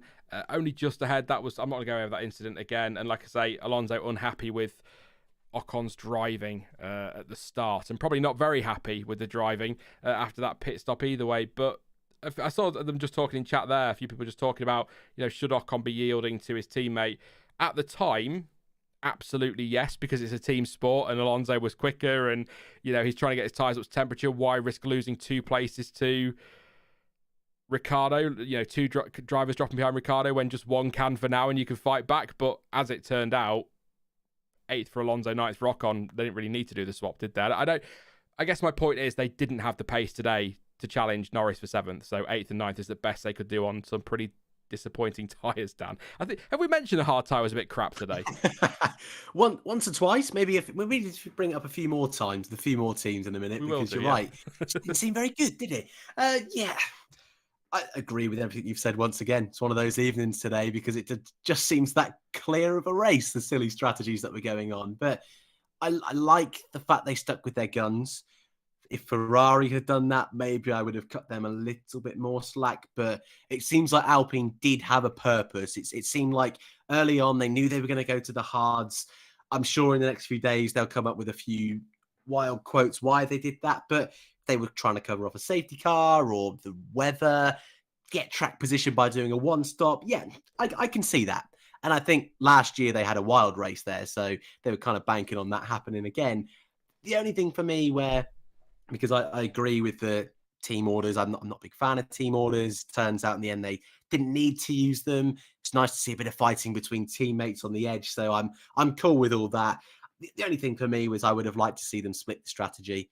Though it seems great that they were very definitive on their strategy. I think when you're in a race with Norris, which they were at the time, it would have nice to have maybe seen one go onto the hards, see if it works, and then maybe swap the other one a few laps later, because it was evident straight away on the hards they were not going to warm up and they were going to be miles off in terms of race pace. And even Alpine at the time had the data from Kevin Magnussen stuck behind Nicholas Latifi. So to gamble their whole race on the hard tyres, for me, seems a bit strange.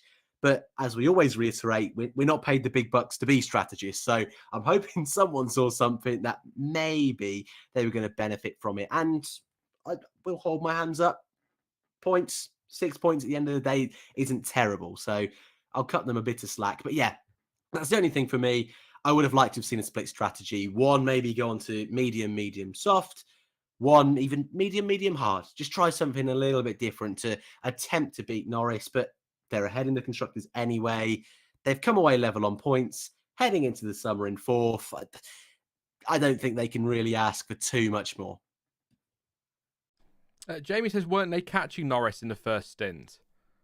If they were, apologies to anyone listening later and anybody listening now. I missed that one. I thought, maybe swapping quick lap times, but I never thought that it looked as though Alpine were threatening Norris. I might be wrong on that one, but I'll watch the highlights back and I don't know how that helps anybody right now, but I'll watch the highlights back later and then I'll know if I was right. Doesn't matter if anybody else does. So if that is the case, then apologies. But I know they were quick early on. It was the switch to hards that really compromised them in the end. But yes, like I said, I want to fly through the rest of the field because the problem with it, I said this before, I don't get a lot of notes because we don't always see a lot of them, but it's just that squabbling with Alpine. But I tend to agree with you, Dan. I don't think team orders made sense at the time, but looking at it now, you think it doesn't really bloody matter, does it? Because they've got, they're not Alonso and Ocon aren't going to win the World Championship. They're getting the points for Alpine to take the fight to McLaren. So 8th and 9th, it doesn't matter what order their drivers are in, I suppose, from their point of view. Although Alonso's pretty rapid at the moment. And that's not the mega result, by the way, that I was hoping Alonso might have this weekend. I had a feeling before the weekend, Dan. I don't know what it was. I think it's because Hungary can throw up surprises, as we've seen in recent years, particularly last year, and his great drive last year. I just felt like Alonso might be that shock podium this year. I don't know why. Obviously, it didn't happen, but never mind. Sebastian Vettel, P10. Seb. I'm fine. Sebastian Vettel, P10, Lance Stroll, P11. Actually, pretty decent race, I think, for Aston Martin. It doesn't look particularly exciting, does it, 10th and 11th? But it's a point on the board. Once again, running very close towards the end of the race. A few sweaty palms, maybe, down at Aston Martin, that it might get as close to the French Grand Prix. I feel a bit for Stroll because Sebastian Vettel was a 10th of a second behind Esteban Ocon. And I'm just wondering, without that spin at the hands of Ricciardo, could Stroll have been threatening Ocon for that P9 at the end of the race? It would have been pretty damn close, wouldn't it? Because that's got to have cost him, what? How much time do you reckon that cost him in that spin? 7 or 8 seconds, something like that? 9, 10 seconds? Yeah, I was going to say 10, something like that. Well, he was only 7.6 behind Vettel at the end, so 7.7 off P9. So it's such a shame for Lance Stroll. But so I think he was going really, really well. Spun by Ricciardo, like I say. Corton did overtake Ricciardo again, not long after actually that spin. So kind of a mini Verstappen today from Lance Stroll, having a spin, then coming back and catching that driver again and overtaking him pretty damn rapidly. Nice move around the outside of Bottas. Fucking Boris, that's it. Going forward, Valtteri Bottas is Valtteri Boris at turn 1 for P10 on lap 62. I thought that was the points for him then, but then Sebastian Vettel came back at him. He had quite an entertaining race as well. Contact with Alpine Albon on lap 1, which damaged his car. I don't know if he pitted on lap 1, did Seb? Or was it? Oh, no, was he the one? No, Albon was the one with the black and orange flag, wasn't he? Of course he was, because he had to pit early on for repairs. One of those first lap incidents, I think. I don't think I'm going to be talking penalties or anything crazy like that for Vettel. Did start on a soft tyre, which gave him a nice start as well. I've been cheeky in my next line, but it took him a year, but he finally overtook Esteban Ocon in Hungary on lap 38, and then overtook on lap 66 Lance Stroll. Question mark team orders, because the move looked very, very easy, and I'm wondering if it was team orders, Dan, and just while you give some thoughts on Aston, I'll go and find their press release, because then they might tell us if it's team orders. You never know. It definitely looked like team orders. I wonder if that contact with Ricciardo, I agreed, it seemed about 10 seconds to me. Whether he had damage at that particular stage or a flat spot on his tyres, likely, I would say, with that kind of hit. So maybe they gave Seb that chance to push on, try and score a few more points. But it seems to me pretty evident that this Aston Martin car in the race isn't too bad, but it really does seem like quali is their Achilles heel this year, because though Stroll got into Q2 for the first time in what seems like forever, there's always an Aston out in Q1. And yet, whereas Williams seems to have kind of dropped back now, seem to be that consistent backmarker team, which is a shame. Though on their day they seem to do well. Aston seem to quite regularly be in the points, or at least fighting for points, going for those overcuts, going for slightly bolder strategies. But it always seems that on the timing tower, they're moving forward. It always seems like Stroll and Seb are really, really close with each other. And I don't really think there's anything more on a Sunday they can be improving upon, because they're not as quick as your Alpines, your McLarens. They're in that fight, I would say, just outside the top 10, Alfa Romeo, Haas, Williams, Alpha Tauri. They're in that group, but Aston always seem to be the one that are starting further back and moving forward. And of course, Seb's announcement this week, pretty gutting. We all love Seb at this point. Even if you didn't like him in his Red Bull days, he is an awesome, awesome guy and definitely will be missed from the grid.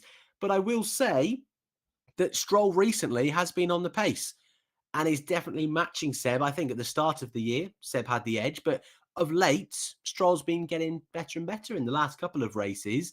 I think has been one of the more impressive drivers at the lower end of the field. He's not scoring those big points, and today hasn't scored points at all, but he's definitely building on that consistency. It's just whether Stroll can have a long period of consistency is kind of what we're still waiting for. But it's not a bad race car. The new rear wing, I'm sure Stuart would have loved jumping on today, because he would be able to tell you so much more than me about that rear wing. But what I'm interested in is the fact that it is different. It is radical compared to every other design on the grid. So they're still pushing.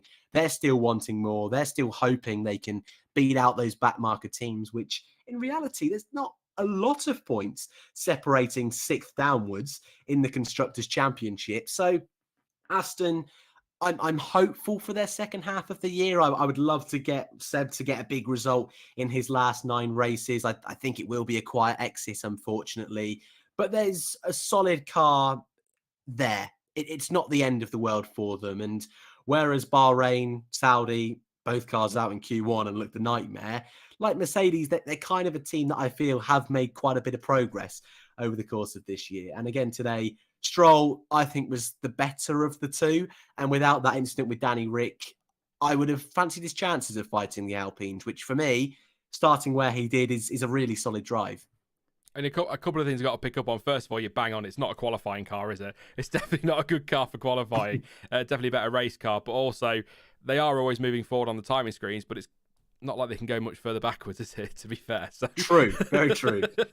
That's all I will say. Mike Crack, by the way, said that it was that they switched the cars. So with a handful of laps remaining and with Sebastian showing greater overall pace on a medium tyre, we switched the cars. Our intention was to switch the cars back if Sebastian could not snatch 9th place, but in the end it was too close to safely make the change. Like I say, Vettel only a tenth and a half off P9 today, so really good from him. He said he had to fight hard for a point today, came close to a second point when I was chasing down Ocon in the final laps. Team switched the cars because they had a better opportunity. Virtual safety car hurt us, that's a good point, and we ran out of time. I was very close on the final lap, but I need just one more corner to make a move. So that virtual safety car for Bottas' retirement kind of compromising Seb there. He could have been P9 today, but again, that's all shoulda, woulda, coulda. Lance Stroll agrees with you. Dan says he thinks he drove a very strong race today into the final stint. Sebastian was on mediums, I was on the softs. I did not have another medium left, and we couldn't make the tyre last any longer. The soft was the wrong tyre in the circumstances, sadly, is what he says there. But at least he put the hard on, mate. Oh, they did put the hard on, didn't they? What one about? Anyway. Just leave me alone. Leave me alone. I've got a million things open at the minute I'm trying to read through so that I at least pretend to know what I'm talking about. I didn't put the hards on. It was on the soft, Sean. You were right. I'm looking at the wrong thing. Yes, he did. See, don't doubt yourself. But yeah, I think Aston are having an interesting season. They're not where I thought they'd be at the start of the year. Definitely not got a good qualifying car, but then they've not, with respect, got a great qualifier in Lance Stroll. Yes, he's had a career pole position, but he's had some stinkers on Saturdays. But there always seems to be quite a bit of promise, doesn't there, from Aston in practice, and you think, oh, maybe this is a weekend where they can do well, and then quali comes around and they're out in Q1 or just scrape through to Q2, and then that's kind of it. And then, as you say, it all comes alive on a Sunday. But hey, points are awarded on a Sunday, so if you've got a car that can only be good for one session, you want it to be good in the race, don't you? So I'll give Aston that one. Before we move on, thank you so much, by the way. We're up to 378 likes, so let's try and get that to 500 before the end of the stream. 1,300 watching. Thank you so much, everybody, for tuning in. Massively appreciated. Can't believe it's the last one before the summer break. But yes, if you could drop another like, or a like, would be absolutely fantastic. 500 likes for Charles Edward Cheese and his super chat earlier on. And don't forget to subscribe as well. Lots coming up soon. Coming back full time to YouTube because I'm mad. Which is going to be fun, so you'll get a lot more over the summer break than you tend to get. I'm not waiting till Belgium till there's another video, don't worry. You're not got a 3-week break from me, although you might fancy a 3-week break from me, I don't know. Let me know. There you go. We'll talk about Seb in a bit properly, I think. When we get to a bit of a waffle down, we'll get through the order, because I'm sure there's a few things that people would like to say, and maybe you want to say as well. But if I say that, it's not his last race, is it? He's still got 9 more to do, so I feel like that should be a proper chat after Abu Dhabi, but I'm sure we'll have more to say on Seb. So, where did we get to? We got to Pierre Gasly and Alpha Tauri, P12 for Gasly, and Tsunoda was, last on the road, wasn't he? P19. In the end, spin for Tsunoda at the chicane on lap 35. That dropped into P20, and that was kind of it for him. Just lost it on the exit is all I've got really down here. Some suggesting it might have been a bit damp because the rain was kind of hovering around at that point. He went into the corner. He didn't really hit the curb all that hard, so just looks like the back end got away from him. And I can confirm I've got sod all on Pierre Gasly in my notes. Pit to P12. I don't remember, apart from Tsunoda's overtake, I don't really remember seeing anything of Pierre Gasly. So I will read what he said in his press release. I must say, I'm happy with today. Starting from the pit lane, never easy, and we managed to recover to 12th place. There were some changes made to the setup of the car for the pit lane start, which showed a bit more pace, allowed us to make some move. Most important thing is to use the upcoming 3 weeks to extract more of our package and finish inside the points consistently. Tsunoda, difficult day.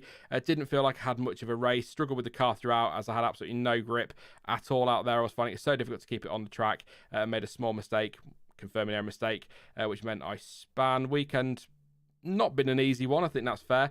We need to go away and look at all the data to understand about the upgrades and all of that business. I mean, I'm quite surprised they haven't done better with the upgrades because they were quite positive about them, weren't they, Dan, before we came into this one. But yeah, anything on AlphaTauri, really? I feel awful because I want to talk about a bit more. I mean, hang on, what was tyres for Tsunoda? I can give you that one. He didn't even touch the hards. Soft, medium, soft, so an extra stop as well, but long way away, a minute off come the end of the race. I mean, that's pretty big. A minute off the next car. Shocking. Yeah. Are they surprised you this year, AlphaTauri? I suppose that's the question I could throw you. I thought Gasly was really going to kick on after last year. It's not really happened, has it? No, it feels like this is going to be unfair. I'm aware of that, but it does feel like a step back this year. And I'm aware that's partly down to the car because it's not as competitive this season. And also Yuki, it seems like it's made that step forwards. But whereas the last 2 years, Gasly, went on that incredible run last year, didn't he? A top 6 qualifying positions. That AlphaTauri barely seems like it's getting in the top 10 at all in quali or the race. And you're right, it seems unfair not talking about them today. But apart from that spin, they weren't really a feature.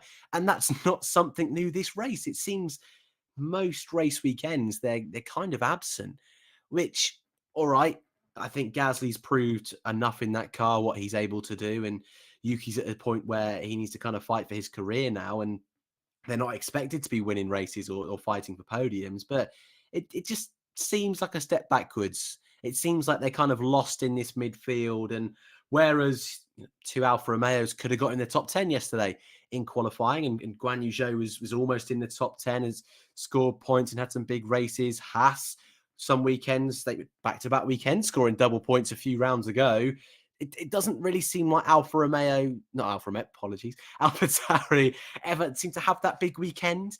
If that makes sense, they seem to be consistently kind of nowhere, always in that group at the back, maybe scrapping a couple of points here and there, but there's not been that big wow moment yet that I feel most of the other teams have had at this point. Even Williams, when they got into the points a couple of times with Alex Albon, they had those moments, whereas AlphaTauri just all seems a bit meh this season, which again is unfair because that car isn't brilliant. They're trying their best with what they have, and we know the level Gasly can achieve and Yuki has improved, but a quiet one.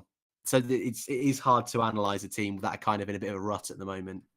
Yeah, I think I just thought we'd see more this season from them, and then the upgrade package came, and they were quite buoyant about it, and that was going to solve the problems through the medium.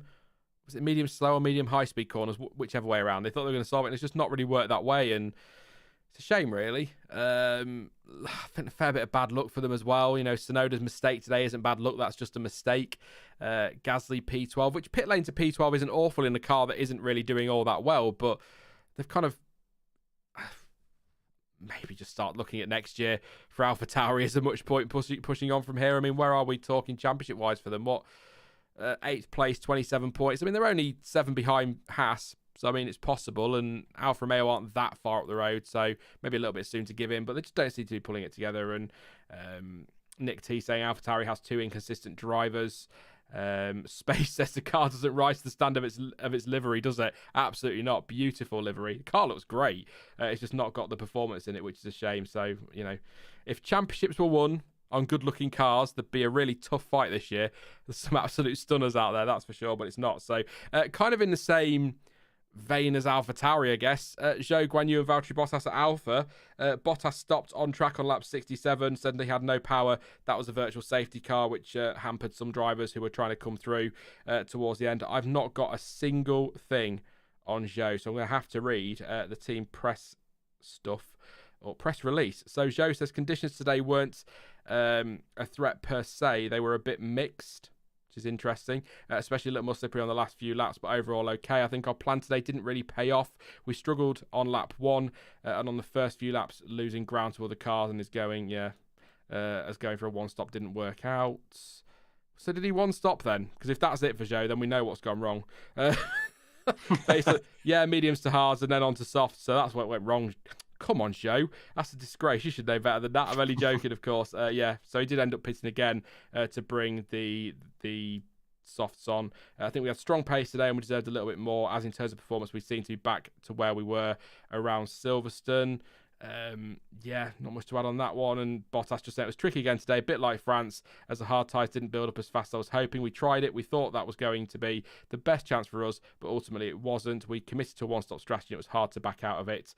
On top of that, a few laps before the end, I had to stop the car because of a technical issue, which is a shame. Just says he lost power. Don't know the details yet.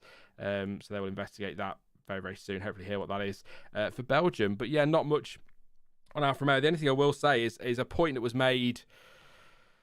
I don't know if it was either in Ted's notebook or it was in the weekend warm-up or something like that I hadn't even thought of. We've sort of watched Alfa Romeo go backwards a little bit this season. And the point was made that at the start of this season, Alfa were one of the few, possibly the only team, who managed to run their car at the maximum weight limit. So it was one of the lightest cars out there. Everybody else has shaved weight off their car. And as they've shaved the weight off, Alfa Romeo have gone backwards. So I think there's possibly an element of being outdeveloped, but I think the fact that everybody else is starting to get their cars down to the weight limit has really hampered Alfa Romeo. And the reason I'm bringing it up is just simply because I hadn't even considered that. I'd completely forgotten at the start of the season we had this fuss about the fact that Alfa had got it absolutely bang on and everybody else wanted the rule changing because they couldn't. But now they're bringing the weight down. It's not giving Alfa the advantage maybe they had earlier on in the season. Plus, they had a very good car at the start of the season. So a little bit of out-development maybe, but also the weight thing could be an issue as well. But a little bit disappointed with Alfa the last few weekends, to be honest. It's kind of not really worked for them since... they've not scored a point since Canada, and that was a double points finish. So it's all kind of got double DNF at Silverstone. We know why one of them was. Retirement as well. France, Hungary. Best result is 11th place since Canada, so it's just not really working for them, is it? So not got much to say on their race, Dan, but overall this season, a little bit disappointed, if I'm honest, because they started so strongly. Yeah, definitely. I mean, Bottas early doors was flying, wasn't he? Right up there. I mean, even was in front of the Mercedes in a few of the Grand Prix, fighting with Hamilton, fighting with Russell, and that just seems so long ago now. Looking at the drivers' standings, Bottas is still comfortably in the top 10. And yeah, I don't have the stats in front of me. It seems like a long time since he's had a really solid top 10 finish. So it proves kind of how good they were in those early doors. I mean, Bottas, 9th place, but 46 points in front of Fernando Alonso, who's on 41. I mean, that kind of puts into context people saying how good Alonso's been this year. Bottas is in front of him. So Valtteri did such a good job this weekend, starting 8th. I kind of felt like, oh, here we go. Maybe they've refound that bit of mojo. They're ready to be in the fight again. But though Valtteri obviously didn't finish today, he still wasn't fighting for those positions I was quite expecting. And Guan Yu, bless him, didn't quite get into the top 10, had a bad start, if I remember rightly, dropped back about 4 places behind soft runners. Again, wasn't really able to recover and strategy didn't go his way. He's still learning, and I think on his side of the garage, he's closer to Valtteri now than he was at the start of the season. And I think the gamble of having him in the car has worked off quite well for Alfa Romeo this year. But it does seem like they are being outdeveloped at the moment. It doesn't seem like there's been a weekend for quite some time now where they've been that it team in the midfield. It does seem maybe Melbourne is the last time where, just off the top of my head, where I feel like they had a strong weekend and could have really pushed on. Canada, like you say, double points finish, but even then, it just doesn't seem to be hitting those heights that they were. And I struggle and fear for them, really, that the last few years it haven't been great. No denying about that. Giovinazzi and Raikkonen were in that no man's land and probably stepped away from F1 slightly disappointed. Not Kimi, but slightly disappointed that there is this big regulation change and an opportunity to move forward. It seems like they did, but it now kind of seems like they're back to where they were, which is a shame. 9 races to go, 4 weeks, anything can happen. They could be the team that implement a new rear wing like Aston have, and it completely revolutionizes their car. There's still room for that, but it does seem unlikely. They're in a great fight in that midfield. 6th in the constructors, I still feel would be a great result for them this season. That's where they are. They're comfortably in front of Haas. Good margin over AlphaTauri and Aston. I still think that's a great season for them.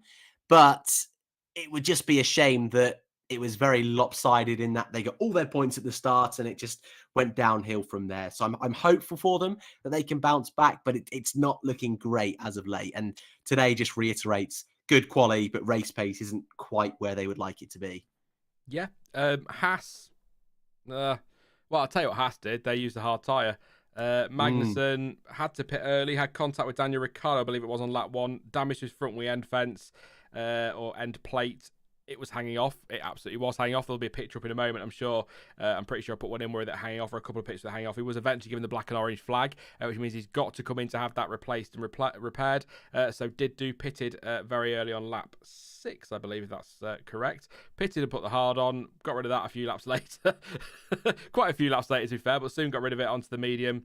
And then made a stop very late on for the softs as well. I'm not sure why, but the quote from him, we couldn't really switch the tyre on. I know, shocking.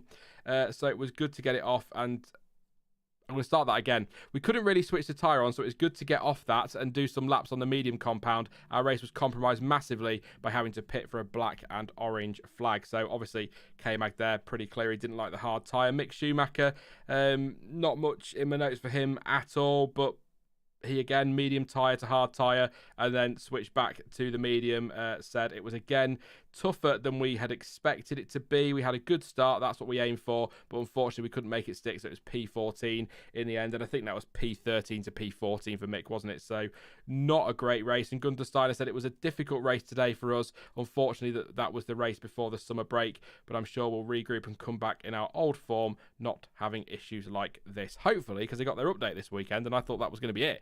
I thought, this is it. This is Haas. Championship contenders. Maybe not. But didn't really work out for them on that, did it? And I don't actually think... Obviously, it's very difficult across one weekend to make a complete comparison and say that the updates haven't done what was desired. But Schumacher a lot closer than I expected him to be, given that K-Mag had the updates. But still, K-Mag was quicker, so that's a positive for them. But yeah, I've got nothing really on Haas to add, Dan, because it's... What did they do? Hard tyre didn't work. Magnussen had to pit early because of that damage. Mick Schumacher went from 13th to 14th, and both of them admit that it wasn't really the race they wanted. So, yeah.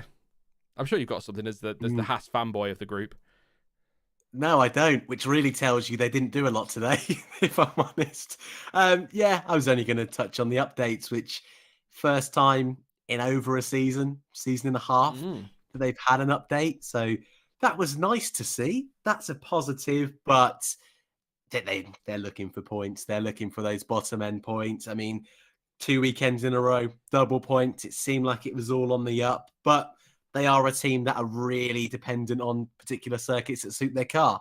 This isn't one I feel like they came into the weekend with lots of praise. Updates, for sure. They were hoping they were going to work, and it's, like you say, it's not as if they didn't work. Mick was definitely slower than K-Mag, but at the same time, I don't think they were expecting a lot anyway. So I expect these to be refined over the summer.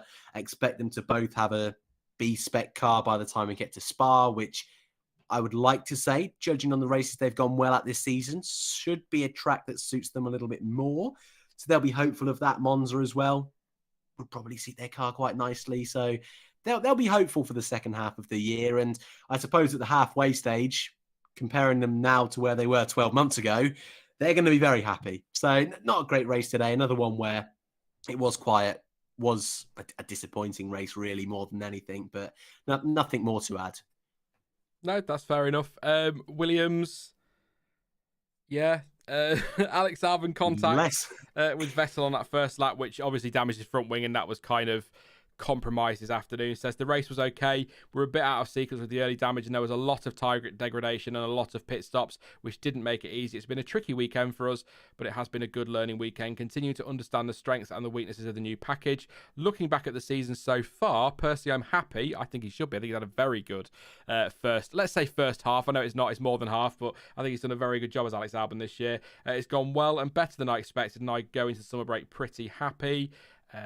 Nicholas Latifi, unfortunately, our race was compromised at the start through some front wing damage. He had damage as well. It wasn't great as the damage set us back with much more tyre degradation than we were hoping for. The balance was very tricky with the wind, so we have to find a way to adjust that later in the season. Not the best way to go into the summer break, but we'll take the time to recharge and look to bounce back in Spa. There you go. Latifi for the win in Spa. I will say on Nicholas Latifi, people will poke fun at it because it doesn't matter, but kudos to him for topping FP3. I mean, you know, incredible to top FP3. But the only thing I will say now to then totally swing that around and say something critical, only Nicholas Latifi could go purple in the first sector, personal best in the middle sector, and still end up last.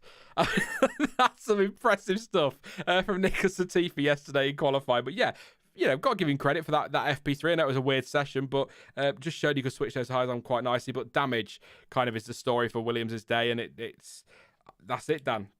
Where were they? Last on the road, sorry, that's not fair. No, penultimate car on the road, Latifi, and Albon only 17th, although only 8/10 behind Magnussen in the end. So there was a nice fight there for him. I'm trying to think of something positive to say rather than just criticising Latifi in qualifying. Yeah. It's been another of those seasons before, Nick, hasn't it? It's for Williams, though, hasn't it, really? Yeah, I feel early doors, I felt like they could regularly fight for the lower end of the points.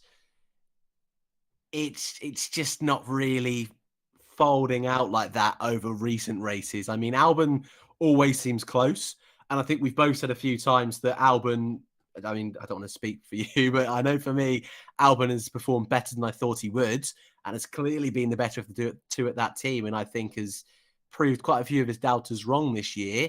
He's doing a solid job, and Nicholas isn't doing a terrible job because it's not a great car. It's just kind of what we've come to expect from Latifi, and I think they're now at a point where there are going to have to be a few changes if they do want to move forward, because this was their year where there was a chance to move forward, a chance to really leap forward, and it's just not quite materialised. Albon, unlucky today. Williams, 12 months ago, did so well at this track, and it's a shame to see them kind of still in that same position again this season. Yeah, I've got nothing to add. I'm not going to pretend that I have and waste everyone's time by making something up and rambling. Thank you to Andrew. Says Max is the best driver on the grid, and it isn't particularly close in my opinion. His form and consistency are insane. Great race today from Max, as we said earlier. Thank you very much, Andrew, for your super chat. Massively appreciated, mate. Don't forget to drop a like as well. We're less than 50 away now from 500 for Charles Edward Cheese. Somebody did suggest in the comments of the last live stream, super quickly before we move on. They said, who is this Charles Edward Cheese? I feel like at this point we should just rename the the live stream after him. So maybe that's something for the future, Charles. I don't know. We'll see. But probably not. We'll probably stick with race reaction rather than the Charles Edward Cheese stream. You know, I think we'll get more clicks for race reaction. Charles might disagree, actually. He might feel his name will get more clicks. But driver of the day. It was Max Verstappen, the official driver of the day, Dan. Chat one surname. Let me know who your driver of the day was. I think there's a couple of very strong contenders here. Who have you gone with in the end, Dan? Oh, I don't like the fact you come to me first. No, I didn't. Maybe. You got me to go first. I can go first for a change if you want. It's fine. No, I can put my big boy pants on. It's fine. Yeah. Let me just stall a few more seconds. In the moment while I was watching the race, part of me did think Danny Ricks had a good race today, and then just proceeded to have the worst second half of the race ever and just completely throw that away. You know, I'm pedantic with these things, so I can't go Verstappen if he's had a spin. I can't do that. Lewis was very good today. George was very good. But you know I'm a sucker for an outside shout. Love an outside shout. So I am going to go with Lance Stroll. I think.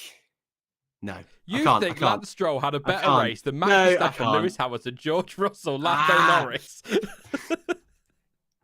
I think Stroll had a very good race, right?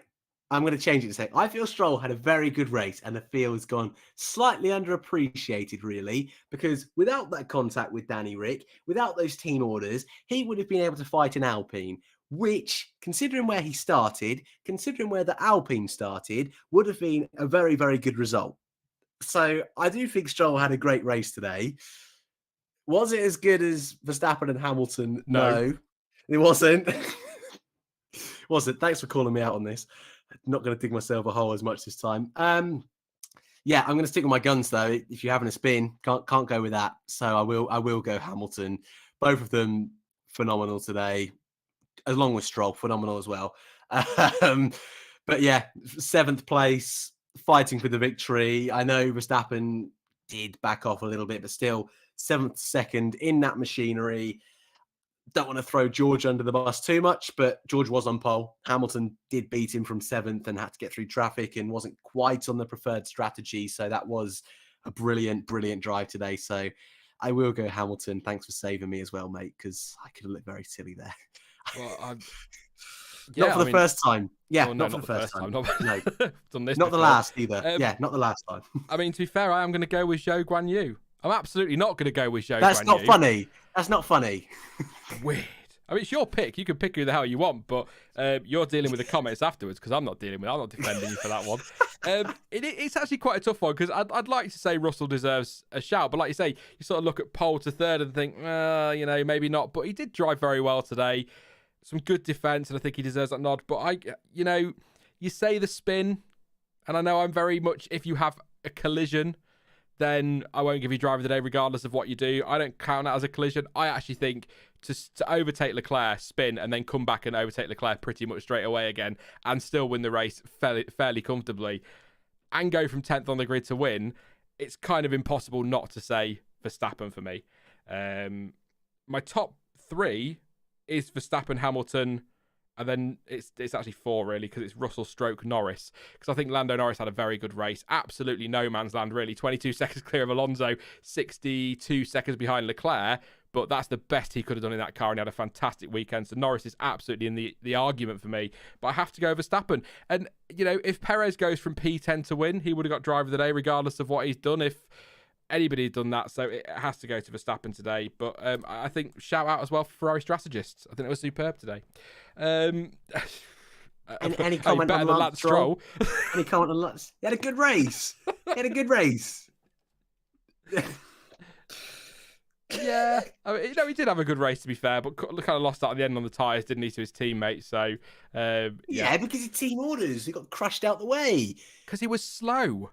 He was overtaking a McLaren in an Aston Martin. Oh Christ! Wow, overtaking a McLaren. Which one? Daniel Ricciardo, who was going backwards. It's better than the Raikkonen shout. I think I drove a strong race today into the final stint. Sebastian was on the mediums and I was on the softs. I did not have another medium left, and he could make that tyre last a bit longer. The soft was the wrong tyre in the circumstances, but these things happen in racing. And Mike Crack said, you were driver of the day. Our intention was, oh no, that was it. Said, with a handful of laps remaining and with Sebastian showing greater overall pace on a medium tyre, we switched the cars. Dan, let's not argue about this. We're having a domestic live. This is terrible. Let's see what the chat is saying. Sorry. I'll probably calm down now. Shut up and calm down, lads. Who got the first one in? Says Mario Marijo says Verstappen. Vest says Hamilton. Dory says Max. Waldo says Hamilton. Chuck E. Cheese for the win. Says Sighted Canvas. Jamie says Max. Professional Moron says Hamilton. Septimus. That I've butchered that. I'm sorry. Verstappen. Jules says Hamilton. Daniel says Teo Pourchaire. Brendan says Russell. Robert says Vettel. Driver of the day, Pirelli hard tyre, says Matt Shepherd. Raul said Ferrari. They made it interesting. Alex has gone with Alonso. Silvio says Max, of course. Jamie says the hard tyres as well. Lucas has gone with Max. Cited Canvas says Lewis did a fantastic job to finish second place. Lewis was my driver of the day for Labunti.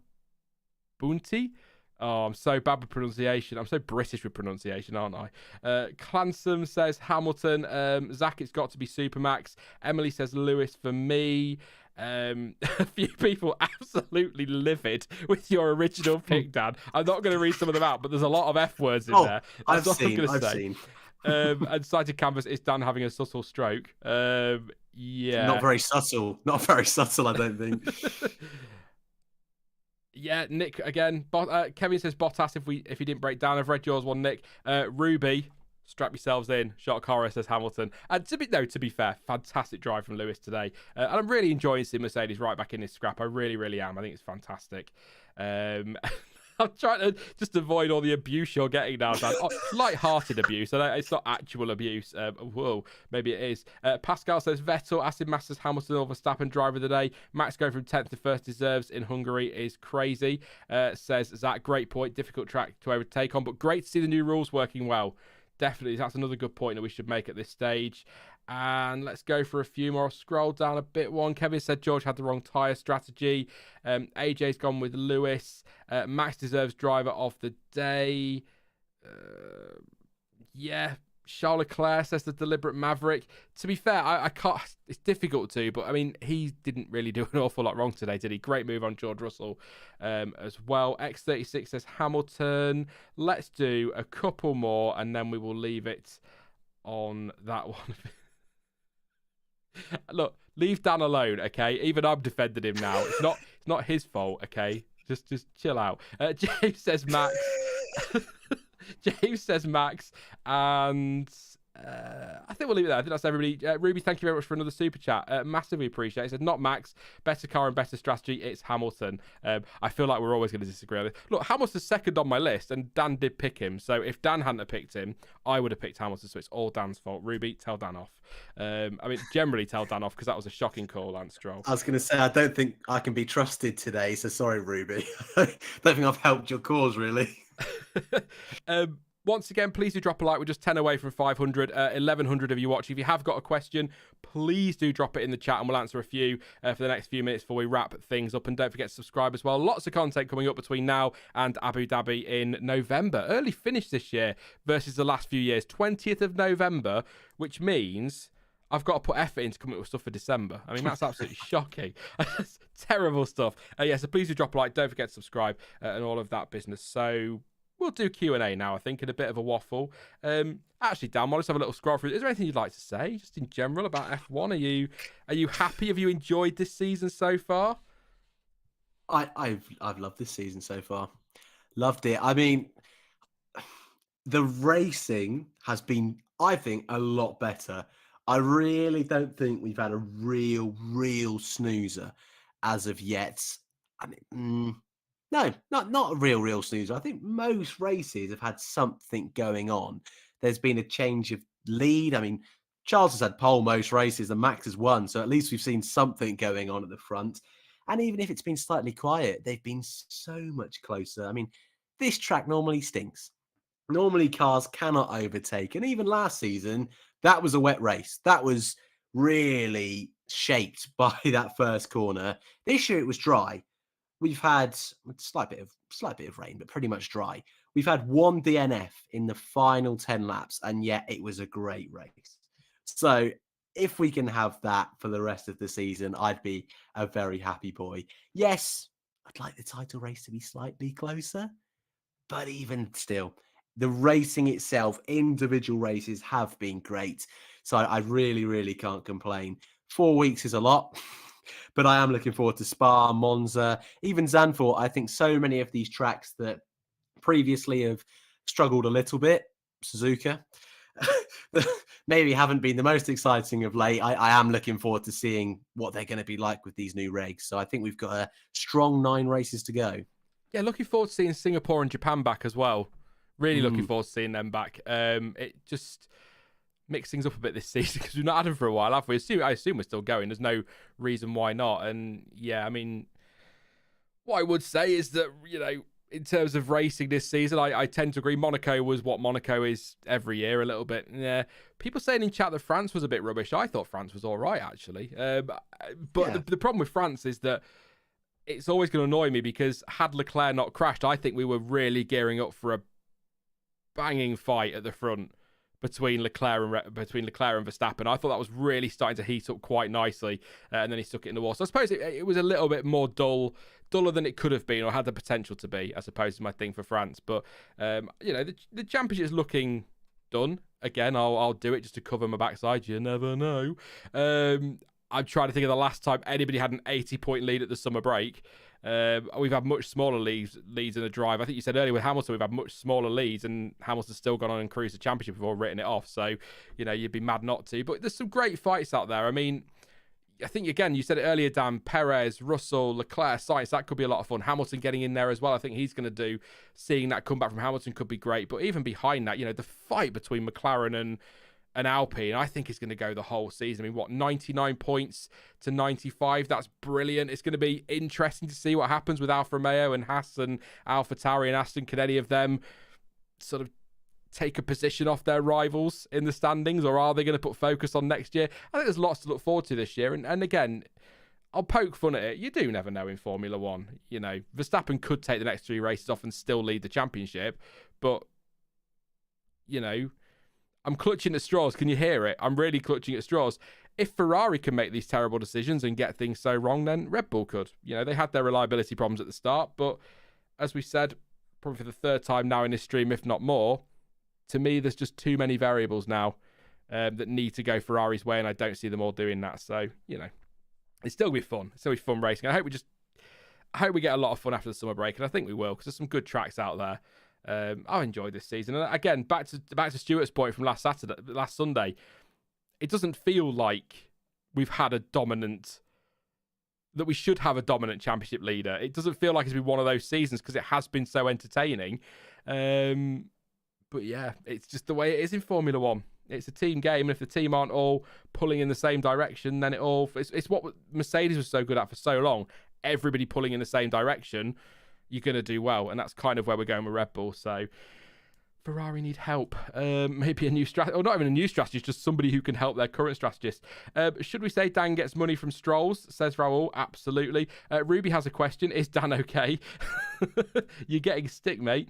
I deserve it. It's fine. Look, a few people asking the obvious. I'll go with Daniel Philpotts one. Says, who are Aston Martin getting to replace Vettel, and why is it the Stoff? I'll be honest, I don't think it'll be Stoff. I am going to do a video on this probably this coming week, but I think it's the rumour at the moment is that the favourite is Mick Schumacher because Vettel's recommended him. McLaren probably aren't going to let Ricciardo go, and Ricciardo isn't going to leave. Nico Hülkenberg is possibly second favourite option, but I'd be surprised if they went with him. I think they could do... I'll tell you what I will say there, actually.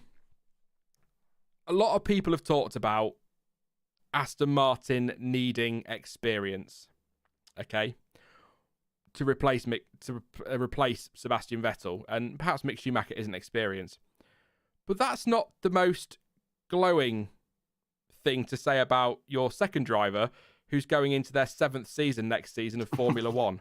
If after 6 full seasons and going into your 7th season of Formula One, Lance Stroll is not considered experienced, as much as I am one of the few people that really like Lance Stroll, and I do think he's better than the grief he's given, but it kind of says to me that he is literally in that car because his dad owns a team. There's no reason why they keep him if Lawrence Stroll didn't have that team, because 7 years in F1, going into a 7th season, that is experienced. And they're talking about bringing experience in place Vettel. He should, at this stage of his career, Lance Stroll, be able to grab that team by the scruff of the neck and lead it.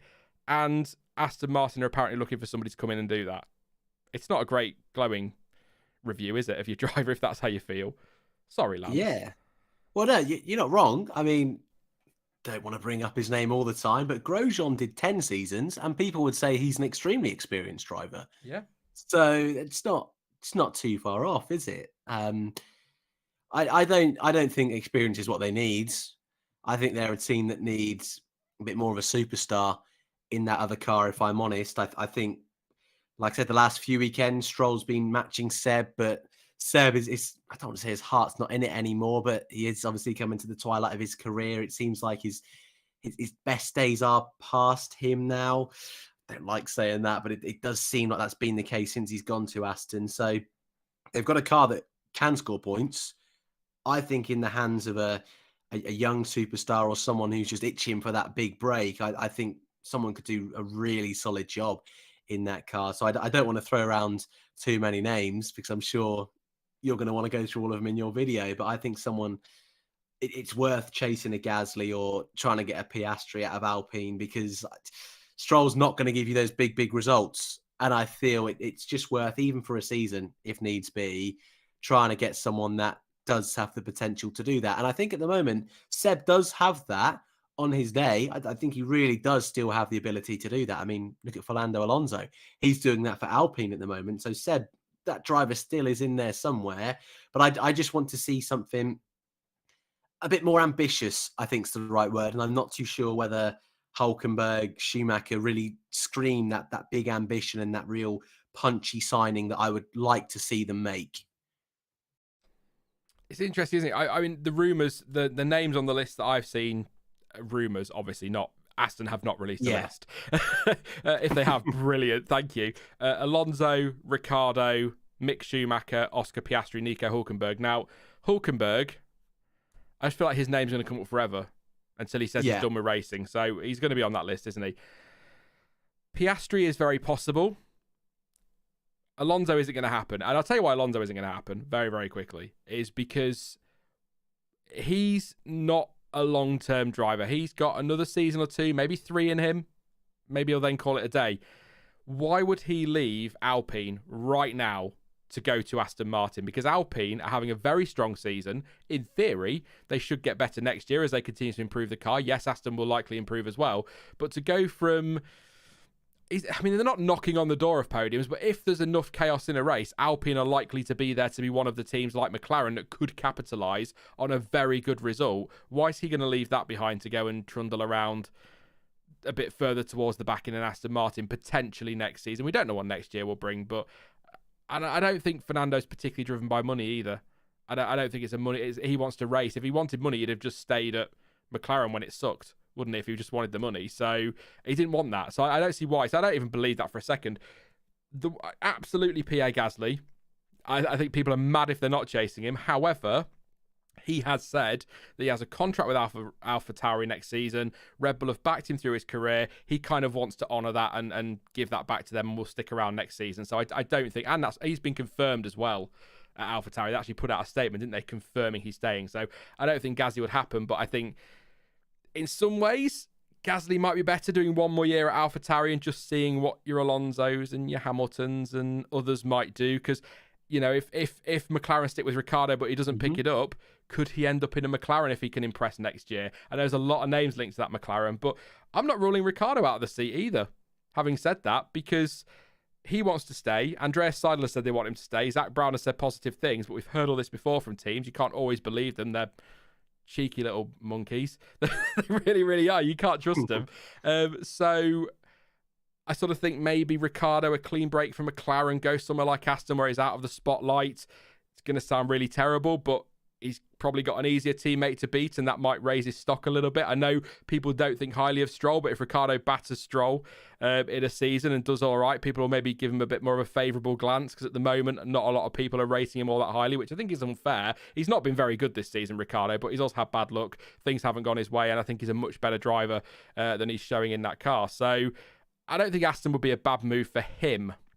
In terms of racing, it probably will be, because he's going to be a big step backwards, but I don't think it'd be a bad move for him. But I think it sounds like Mick Schumacher. And if you know, Aston, they've got mad respect for Sebastian Vettel. If he's come along, look at George Russell with Alex Albon at Williams, for example. If Seb's come along and said, this is the guy you need to be backing, maybe they'll listen to him. And maybe Mick is a driver. Yes, he's part of the Ferrari Driver Academy at the moment, but he could leave that at the end of the season. I've seen people say, why would Mick go to Aston when he's a shoe-in for Ferrari in the future. Mick Schumacher is not a shoe-in for Ferrari in the future. That it would be a dream. It would be incredible to see Schumacher's name in a Ferrari right now. If Carlos Sainz or Charles Leclerc turned around tomorrow and said, you know what, I want to work in Tesco, and they just leave. First of all, that's one hell of a video and a great prediction if it comes true. But secondly, Ferrari are not going to go for Mick Schumacher. I don't think he's done enough to show that he's ready for Ferrari. So break out of that Ferrari driver academy, go to Aston Martin, let them build that team around him. If he absolutely smashes it there, Ferrari can always go back for him. It's not a problem. He doesn't need to be part of their academy to sign him. I mean, Carlos Sainz wasn't, was he? So it's possible. But I think Mick Schumacher is probably the favourite at the moment. But I'm with you, Dan. I think Gasly, you're mad not to inquire, at least. I don't know, because this Piastri to McLaren rumour won't go away. So maybe Ricciardo to Aston, Piastri to McLaren, Sargent, for example, to Williams, maybe. Difficult. It's actually quite a tough call because it's there's some good drivers out there, but there are, you've got to buy Gasly out of a contract and you've got to buy Ricciardo out of a contract. That's a lot of money, particularly Ricciardo. Even Piastri you'd have to buy out of the Alpine family, wouldn't you? And I can't see Alpine loaning him to Aston Martin. Yeah, exactly. Would, actually. If they can't get him in a seat, maybe they don't care where he goes, as long as he's in F1. Maybe they would. But would Aston even take him on that sort of deal? Because if Alonso then retires the year after, effectively Aston just trained up a driver for them. Do you know where Piastri is? And Alpine are. They're where McLaren were a few years ago with Norris. Can you remember when there were the rumours going around that Norris had a brake contract? If he didn't get an F1 seat with McLaren, he could go and look elsewhere, and Toro Rosso were allegedly interested. McLaren bumped him into the seat, didn't they? And I wonder if Alpine are in that position. It looks like Alonso will stay, but I do wonder if there's a few conversations a bit higher up going, look, we pay him a lot of money and Fernando's great, and I'd love to see Fernando another year. I'm really loving Fernando since he returned to F1, I must admit. So I'd like to see him stick around, but I wonder if there are conversations going on saying, look, we invested in these young drivers. At some point, we've got to give somebody a chance. But what are we doing with Oscar? Because if he has got a break clause, which is there is a rumour that he has got a break clause, they don't want to lose him, do they? But then they could always go back for him. Do you know what I mean? I see him in that kind of position that Norris and McLaren were in a few years ago. Yeah, and I think, like I've said with Aston, I just think if Stroll's staying in that seat for what seems to be forever, it kind of puts more emphasis on this being a really important decision to make. And I know it's important for every team to have a good driver, and I'm not saying Stroll's an awful driver. It's just that they are looking for that number one. They don't need someone who's going to be behind Stroll and learn from Stroll. They kind of need someone who can jump in and do that job straight away. Is Piastri going to be like that? I think seeing what he did in F2 on the levels of your Leclercs and Russells, I feel it's an opportunity too good to miss. But from an Aston point of view, they might be very happy with Stroll. They've got their new factory coming in a couple of years. They might be thinking more long-term, get us through a couple of seasons, no fuss, no risk, slowly build up, and then eventually push on when the new factory's there. I really don't know, but I think they've got lots of options, which is a nice position to be in, because I feel a couple of years ago, even last season, I feel like there weren't that many drivers available on the market when we were talking about different drivers going to teams. So it's nice there's a little bit more wiggle room this year, if that makes sense. Yeah, Raul says, see, I feel that Silverstone team is always good, so a move for Gasly there would be a good bet based on the past. Silverstone team is a better springboard to say a Merc, which is very fair. They've always sort of punched above their weight, that team, haven't they? And maybe they can do that again in the future. But I think the thing with Gasly, Raul, for me, is that he's got one more year at AlphaTauri. They're not going to give him much more than that, if anything more than that. So the argument for Gasly is, would he be better jumping ship and just going to Aston so that he secures an F1 future? Because who knows what's going to happen at the end of next year with the driver market, or mid-season next year with the driver market.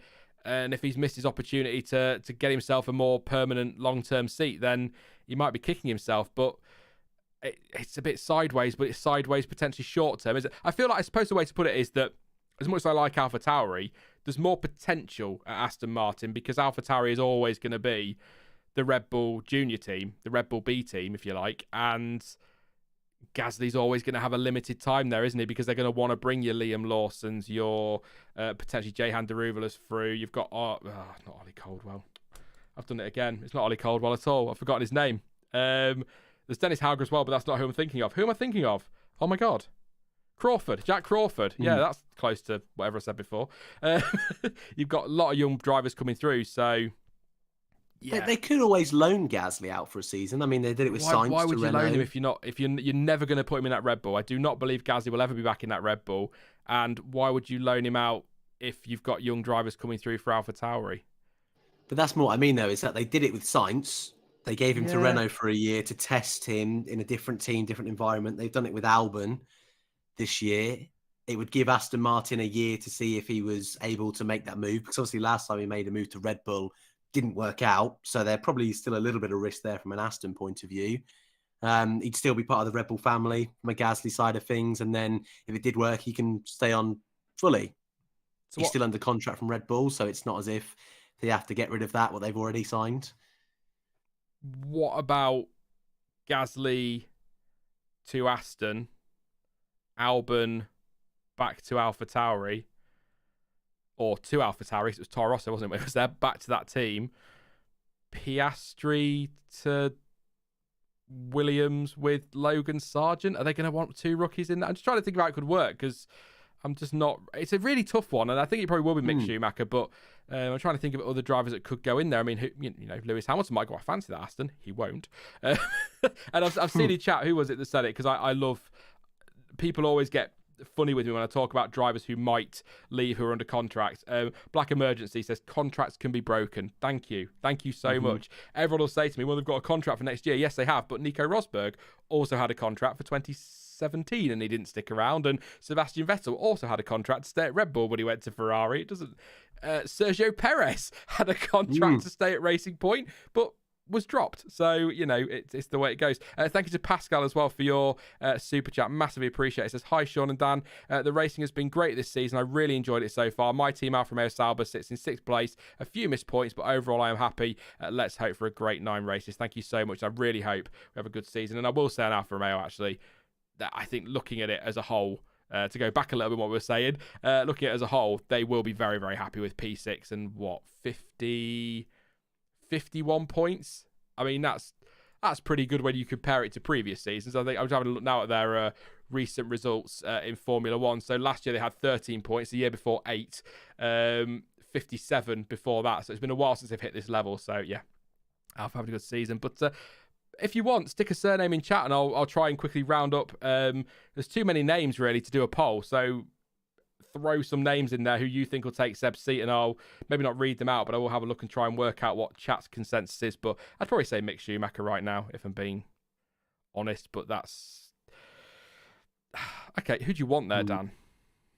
Who do I want there? Yeah. Grosjean. Well, I mean, yeah, start for me. Gasly. It would. I think I'm. Upset's the wrong word, but getting slightly frustrated, I guess, in that it seems like this year has been a backward step, and the last 2 years have been so good. I just don't want him at AlphaTauri forever, and I just want him to find a seat, because it's so easy in Formula One. We saw it with Hülkenberg a few years ago, where you stick to your guns, you stick with your team, then suddenly you get dropped. There's no seats, and you're out, and it's so hard to get back in. K-Mag, similar story. Lucky he got back in with Haas, but don't think anyone else was going to take him. So I just fear for Gasly and feel he deserves a chance to be a team leader in a project where he can push a team on. So Gasly for me. And I think for Aston as well, I said earlier, I think they need that bit of a superstar, which Gasly, I feel, has that potential in him. So yeah, Pierre for me. But like you, I think it will be Schumacher. That seems like the sensible choice. Piastri, few people seems to be going with at the moment for that one. Rev says Hulkenberg, a 1-year deal. Yeah, De Vries is another name that's been thrown in there. I feel like the ship has sailed. I just think that I wouldn't know. I haven't watched it because Formula E have had another one of their weekends of we don't want any viewers because they scheduled it all around the F1, which was just mental. But yeah, and I saw somebody ask a minute ago who goes to Haas if Mick leaves. That's the beauty of silly season. It just takes one move like Mick Schumacher to Aston Martin, or Vettel retiring, obviously, to replace it. But it just blows it up, doesn't it? Because then who does go to Haas? Because you're going to say Grosjean. I know you're going to say Grosjean. They went for Magnussen, so why not? But I'm not actually. I would say Drogovic, if I'm honest, if he Really? wins F2. He's not going to, because Yeah, Teo because I won think today. he'll come. That's He's the other still thing. miles in front, though. You've He's got still talent. miles in front. You've got talent as well, haven't you? In F2, like Teo Porchero might be coming Hmm. through, and it's difficult. Who's going to take that gamble? Or And an Alfa F3 Romeo? champion. Yeah. You can always promote F3. I mean, Ollie. The thing is it Ollie Behrman or is he F4? Either way, He's an F3 at the minute, isn't that's he? an So, option. Yeah. I think. Either way, that's always an option. Yeah, F3. My F3 knowledge isn't great, but still, there's so many options. Colton Herta has done a couple of tests for McLaren. We have no idea how well they've gone. So I think there's loads of choices for next year's grid. Could they nab a Logan Sargent from the Williams Academy if they need somebody in, American driver and American team? Yeah, good point. Maybe. We'll leave it there, though, on the speculation front, because we could be here all day and it kind of takes away from a video. But yeah, it's wide open. But if I'm putting money on it today, Mick Schumacher it'll be for me. But weird things have happened in F1, haven't they, before? So who knows? Maybe Zhou gets to see. You never know, do you? Then they could put Porsche in the Alpha. I don't know. So yeah, let's see what you got. I'll see if I have another question that isn't necessarily related to Seb. I will say I am going to miss Seb. I've seen a lot of people say, I didn't used to like Sebastian Vettel when he was at Red Bull. It's like, no, you didn't used to like it when he was winning.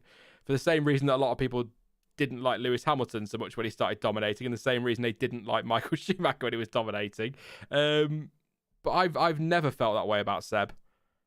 He's kind of grown up, hasn't he, into a very different person in what he's doing. I mean, with his environmental stuff and all of that. But maybe I'm weird, but I just don't see a massive difference other than maturity between old Vettel and what people call new Vettel. I don't think he was, I guess, to put it very bluntly, I don't think he was ever the prick that some people tried to tell me he was. But maybe I'm biased because he was Schumacher's protege, if you like, and maybe there's a little bit of bias there. I don't know. I've always loved Seb. Maybe just me. I don't know. I'm not going to say anymore because I'm going to get myself done now, aren't I? They're going to go, oh, you're mad, Sean. I'll deal with the spammers. I do keep reporting them, but it doesn't really do a lot. So, yes, that one. That will do. Yeah. If anyone's just all of a sudden found themselves blocked, it's because I've just blocked you instead of the bots. So apologies. Yeah, that's just my view on Seb. So maybe there's just me and like 3 other people. Sonny feels the same, so that's okay. What's more important in an F2 driver, winning rookie season or consistent improvement over multiple seasons? That's from Warden. My view on that is consistency, because over multiple seasons. Because number one, winning the F2 season doesn't guarantee you an F1 seat, and if you win the F2 season, you don't get an F1 seat, you're not racing, so you're not continuing to develop as a driver. I think it's better to win F3 in your 3rd season, for example. People maybe say not on paper because you want to see development quick, but winning in your 3rd season, having had 2 very good previous seasons and consistently improving, is better than just winning it and then nobody seeing you again and you end up in Formula E. I would disagree.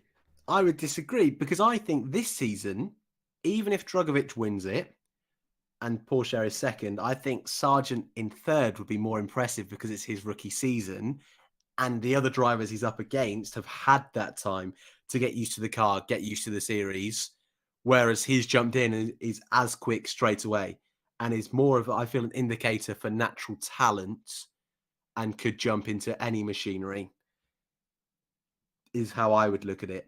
No, that's a fair point. It's close though. Because, I mean, you're right with, I don't know, I'm trying to think of a good example. I mean, Ollie Rowlands, when he was in it back in there, when he was fighting with Charles Leclerc and Markelov in 2017, he'd been in it quite a few years. And even Markelov consistently was at the front, never quite able to get that championship. Drogovic, in fairness, was very, very close in his 1st season. Last year, not so good. This year, back up there again. And he wouldn't have been able to get an F1 drive before. So it's kind of beneficial that he's most likely going to win it this year. But even still, I just think for F2, you're not necessarily looking for that winner of a championship, though consistency is great. You're more looking for that natural talent and that natural instinct. You need a bit of everything, but that star quality, I feel, is more what you're looking for, or maybe what I look at in F2 drivers, those real special moments. But both are important. But yeah, I would go with a a first championship win in the rookie season. No, I get it. I get the point. I will actually just kind of clarify my point. You have to be consistently good. You can't be consistently driving around in 18th place, but you have to be consistently good. But if you finish second, and then win F2, to me, you've developed more because you've had more time to develop. You're racing against. But I totally understand what you're saying. If somebody just walks into F3 and wins it first, into F2 and wins it in first season, then they've shown some great star quality. But also, I'm going to say it, winning F2 doesn't always mean that you are good enough for F1. Yeah, no, that's true. That's very true. Because I look at particularly the year that Russell, Norris and Albon all came through together. They were all very good. I think the strength of the F2 field also has a bearing on it. If you have an George Russell winning that F2 season with a field like that is pretty damn impressive. If he'd won that a few years later when maybe things were a little bit weaker as we wait for more talent to come through, maybe not so impressive. Still great to win F2, better than I'd ever do. I'd struggle to spell F2 most of the time. But yeah, it is a tricky one. I totally get your point. And it's actually a very good question. But I'd like to see, if I had a young driver, if I, like the Red Bull Academy, if I had my own academy, I'd want to see my driver, I don't know, Théo Pourchaire or a Liam Lawson consistently delivering good results over a couple of seasons and then winning it. Because look at Piastri. What a season last year.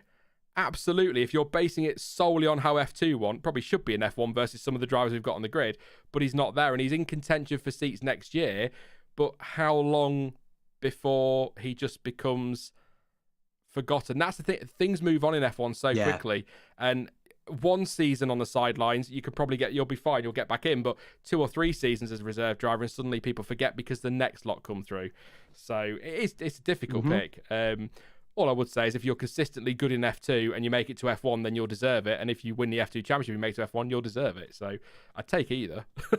Yeah. And sometimes, in fairness, the jump to F1, some take to it with relative ease, some struggle. I mean, I think Guan Yu Zhou's done a lot better than a lot of people were thinking this year, and he never won F2. Whereas some drivers that have won it, Latifi, second, I would say Zhou's probably better than Latifi on raw race pace, but Latifi got very close to a title. Zhou didn't. Both 3 full seasons. Latifi a little bit more, but it is really hard to tell. So that's kind of why I would more take the gamble on raw talent. But you're right. If you're fighting at the front, you've got to be consistent either way. So yeah, both very important. But yeah, I don't know. There's something special about that rookie season. And again, this year, I would more look at an excellent season from Sargent as opposed to an incredible year from Drugovich. But that's just me and my personal taste. I will say, usual point to make at this point, we do need more seats on the grid. Yes.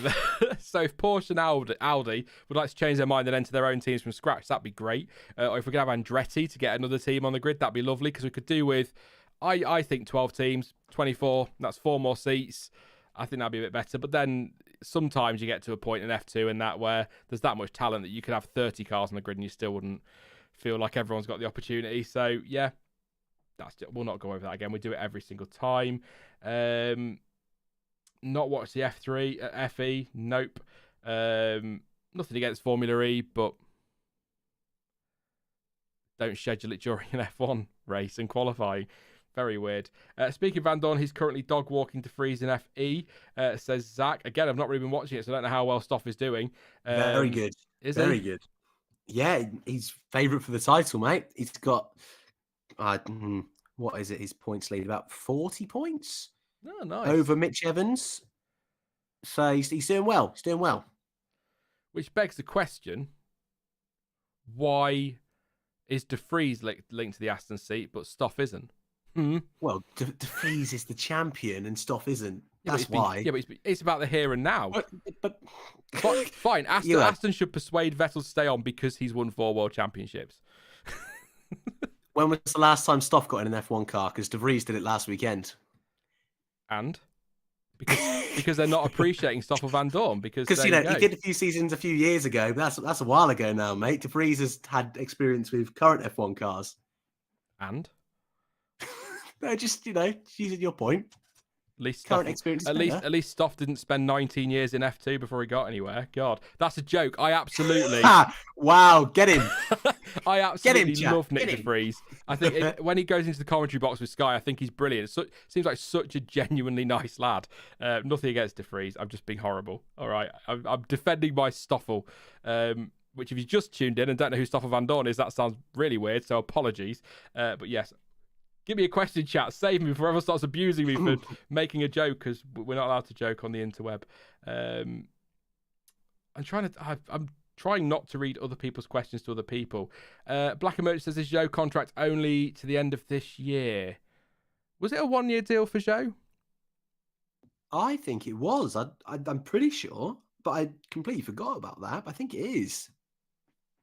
Mate, unless they've put him on like a rolling contract, just to keep an eye on Teo, maybe look at him, and if Teo doesn't win F2 this year, maybe says, all right, we'll keep Zhou another year. I think Zhou's been all right this year. I don't think he's getting much love, but I actually think he has been one of the more unlucky drivers on the grid with reliability. Definitely. And I think he's been much better than his results are showing. In fact, I'm going to pull up my stats, because you all know how, if my PC wants to pull up my stats, it's currently telling me it wants to just die, which is not always a good sign. I don't think he's done bad at all. So qualifying battle with Valtteri Bottas is pretty one-sided. Race battle is pretty one-sided. The qualifying one is pretty one-sided as well at 10-3 on laps they've both completed. So I will retract my statement on that one. But where is he race-wise? So average finish in races he's finished, obviously, 12.14, which isn't horrendous. And his average qualifying is 14.5. Now, Bottas is substantially better at 9.9 in quali and 8.4 in the race. But I think for a rookie, I don't think they're awful. And I think he's had a lot of bad luck and has missed out on some points. I'm trying to think of the race he had quite a moment over team radio when he was retiring from a very good position. So I think Zhou's been all right. And I think he kind of deserves... or not deserves, maybe has earned another season. So maybe Alfa is secretly hoping that Teo doesn't win the F2 this year. Yeah, you know I quite like him. I have a bit of a soft spot for Guan Yu. I think a lot of people really writing off at the start of the season. Again, not being harsh to Latifi, but I think people were saying he's going to be another Latifi. And actually, I think he's put in some solid performances, has had some really torrid luck. Silverstone obviously was Silverstone, but apart from that, reliability has been awful in that car for him this season, especially in those early races when that Alfa Romeo was really, really good as well.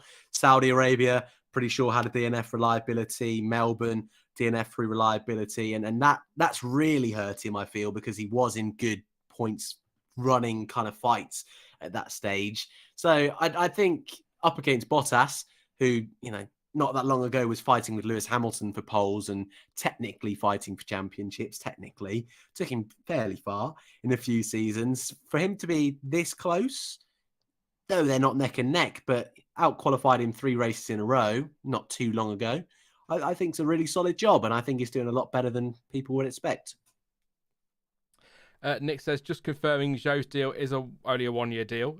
Thank you very much for that one. Jamie says, can you see Seb coming back in a few years? He's only 35 and we've seen it before with Lando, Schumi and Kimi. It feels different with Seb. I think...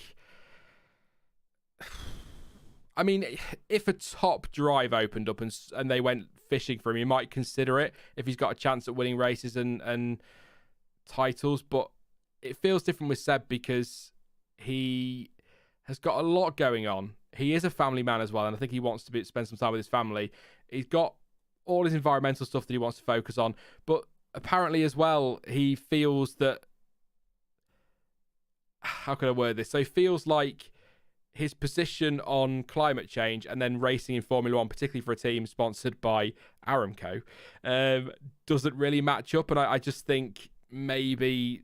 It's just it all adds up this year to me. By the way, I've Ted said it in his notebook about taking his children to the race and all these cars he's been driving and his demonstration in the Williams, the 92 Williams, but also things like his appearance on Question Time was really weird, but now it makes sense because he's moving on. And I think it feels different with Seb than it did. Because Schumacher, I still believe, and this is absolutely probably bias, I still believe Michael Schumacher was forced out of Ferrari rather than wanted to leave and therefore decided to retire because I think Ferrari wanted Kimi Räikkönen.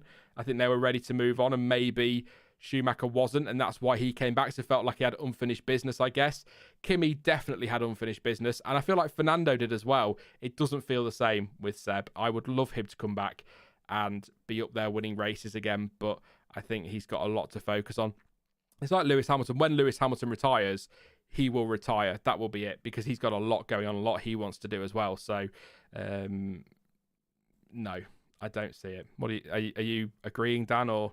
Yeah, no, I agree. And I think the difference is as well that it seems like it's kind of a long time coming. Whereas with Yoshimi, Raikkonen, Alonso, it was surprising in a way. It was kind of, I mean, I know I was a bit younger for some of those, but especially with Alonso at the time, it was kind of like he's in this bad McLaren, but it feels like he's still got more to give. It still feels like he enjoys F1. And if he was in a top team, he would absolutely snap at that opportunity.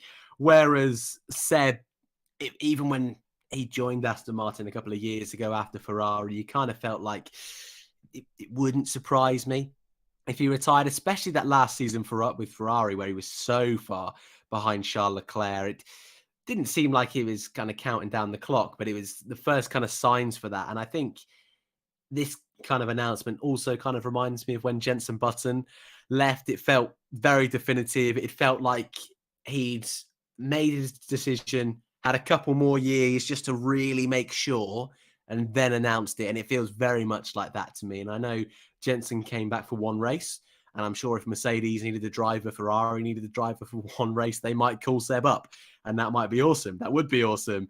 But apart from that, I just don't see him having that same hunger that your Raikkonens, Alonso, Schumis had when they left Formula One. It does seem like this has been a long thought out process. He's got his plans. He's very clearly laid it on the table, his reasons for leaving. And I think he'll treasure these last 9 races. And I think that's a nice way to go out. He's very sentimental, I feel, Seb. So I don't feel like he'll want to go through this all again, if that makes sense. Whereas Fernando, he had his goodbye.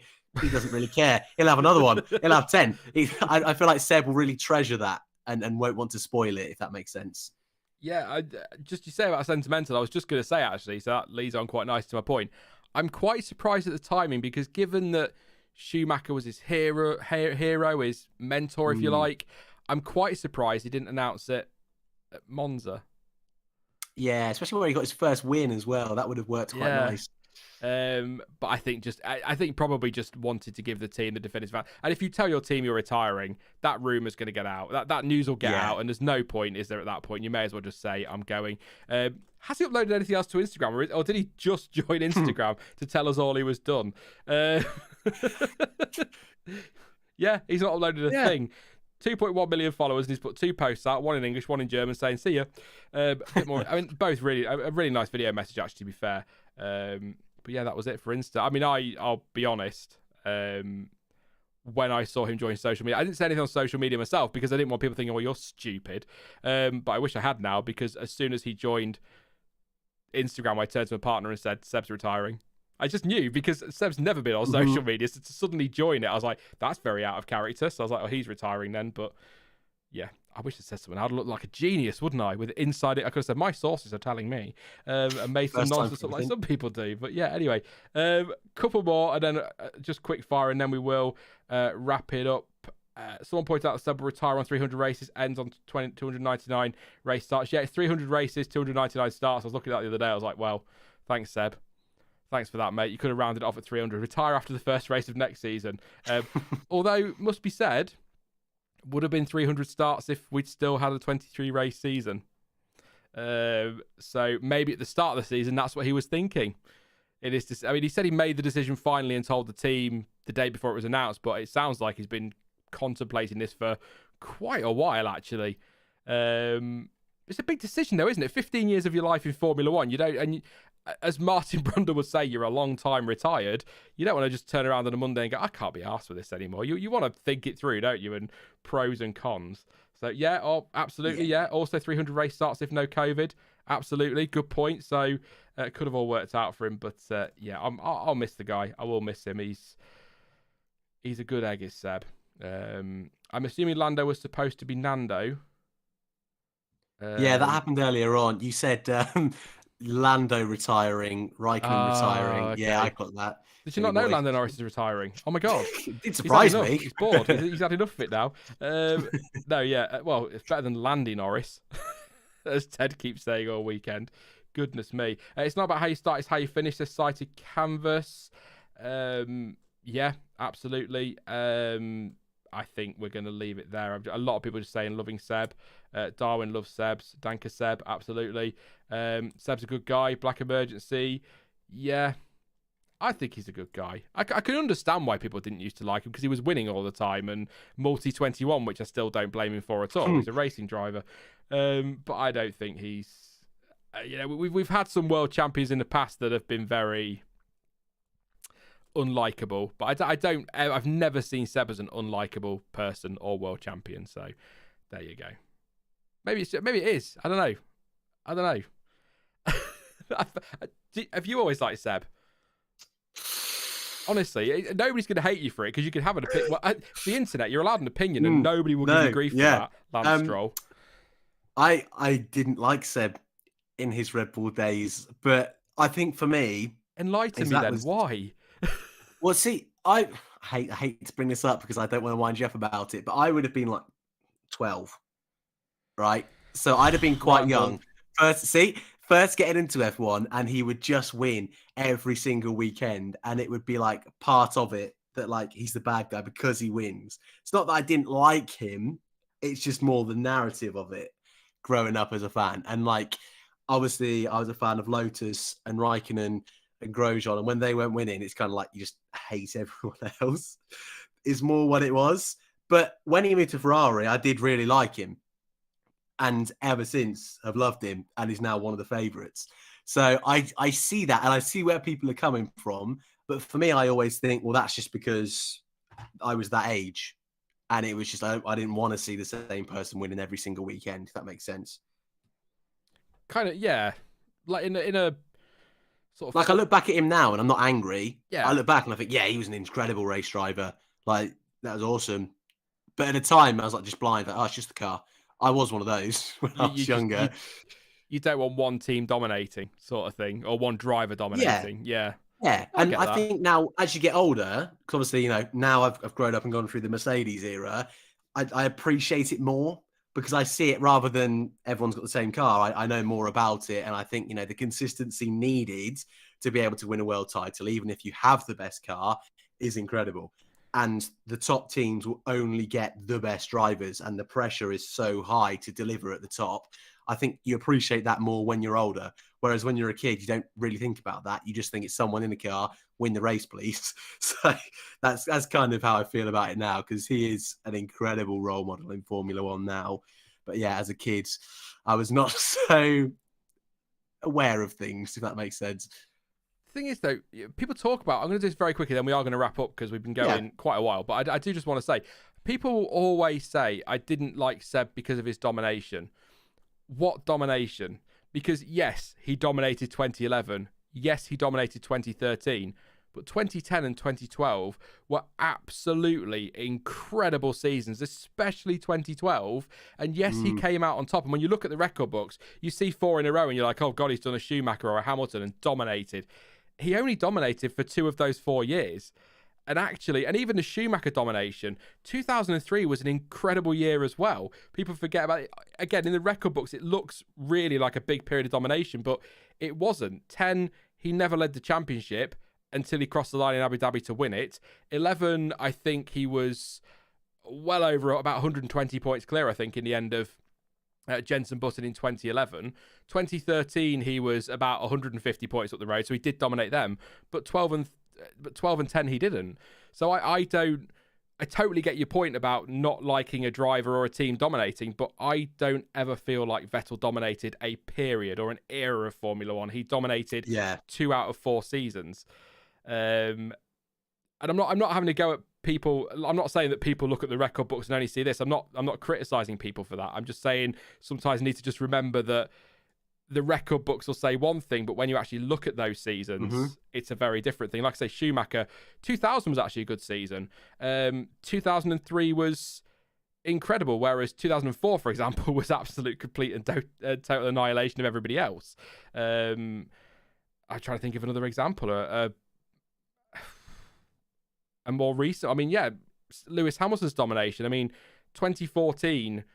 Rosberg made a fight of it, and there was a lot of good stuff in there. 2015 was pretty dominant. 2016, Rosberg wins it, and that was a fantastic season. 17, 18, Ferrari is sort of in the mix. We'll not get into that one again. We talked enough about Ferrari. That's a proper dominant period, although there have been some seasons where there was a fight, whereas Vettel, there wasn't. I just don't... Do you get what I'm saying? I'm rambling now, ignore me. Yeah, no, because even if last season Hamilton had won it, it would look like he got 5 in a row or whatever it would be. And it would look like an incredible dominant period. And yet Verstappen would have been a couple of points behind. So you're not wrong. And like I say, for me, I can be self-critical on that and say, yeah, that's because you're a kid and you weren't really processing everything that was going on. Didn't know half the drivers that were on the grid. So that's kind of how I see it. And it would be, at that age, I would maybe see the results some weekends. Probably not. Yeah. So I would want to watch it for Grosjean and Raikkonen. But that's kind of how I would see it. Like I say, whereas now it's not a British bias. It's just I can appreciate it a lot more. And even Verstappen this season, if he does go on to dominate it, I think you can really respect just what incredible performances he puts in every single weekend. And when you watch your practice sessions, every quali, every race, and you see what goes into that, it means a lot more. And I just don't think you appreciate that when you're younger.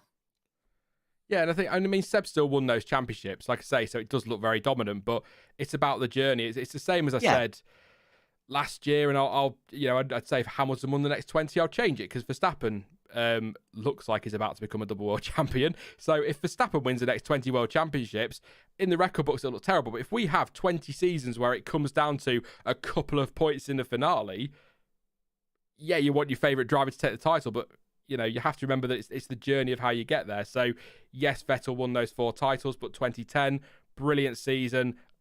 Still can't believe he won that one. I can't believe Ferrari threw that away, but given what happened today, then maybe I should expect it in future. But and 2012 was one of the best modern day seasons, possibly one of the best seasons of all time. So yeah, he won it, but even that finale in Brazil, I could watch that over and over again. Had every twist and turn, but we'll leave it there. We'll talk about, we will do a stream, I think, at the end of the season, Dan. We'll get together before Christmas or something and just talk Seb Vettel for an hour or so. I feel like we've just done that anyway, so we'll just put this one out again. I'll just stream it as a premiere or something. It's fine. Thank you very much, Dan. It's been a privilege, as always, mate, to chat to you. 3 weeks with no racing now, though, which sucks, but then it's 3 in a row the other side, so maybe enjoy the break, is what I was going to say. Yeah, it's been a great start to the season. It's weird to think we're past the halfway point. Weird to think there's only 9 to go, but it's been an awesome start to the year. Good little race today, and if we have a good race in Hungary, I'd love to think we got some great ones coming up. So thank you very much for having me, bud, and I look forward to the next one. No, thank you very much, mate. It's a pleasure as always, and I'm sure I'll talk to you shortly. Thank you very much. See you later, chat. Bye. Thanks to Dan. Thank you as well to everyone for tuning in. I'm trying to deal with those bots, but they're not disappearing for some reason, so I'll have to leave it there on that one. But yes, thank you very much for tuning in. That is it then. Yeah, for now. 3 weeks with no racing, and then we're all gearing up for Belgium. Like I say, you're not gonna have to wait until the Belgian Grand Prix preview for content. I am going to do some content back to YouTube full time now. So if I can get a couple of videos out a week, and we'll squeeze the odd live stream in as well over the next 3 weeks, and I will do. That's the plan. And then of course back for Belgium, and like I say, 3 in a row. So Belgium, Zandvoort, Monza, which is going to be fun. Then 2 weeks of nothing, and then it's chaos to the end of the season as we come to an end in 2022. This season has flown by. I'm going to say it again. It does not feel like we should have a dominant championship leader. It's been that good this season. I've really enjoyed it. And I hope that the second half of the season is just as good. Please do leave a like. We did it, 573. So there you go, Charles. You got your 500 likes. Thank you as well to everyone with their super chats tonight. Absolutely incredible. Really appreciate that one. Don't forget to drop a like if you are leaving anyway. I know we've done the target, but it's always nice for some more. And don't forget to subscribe as well, so you don't miss out on any future content, streams, videos, and all of that business. You can follow me on social media as well. All the links you need for that are in the description down below. But as ever, thank you for watching. I've been Sean. This has been the F1 Word. And until next time, goodbye.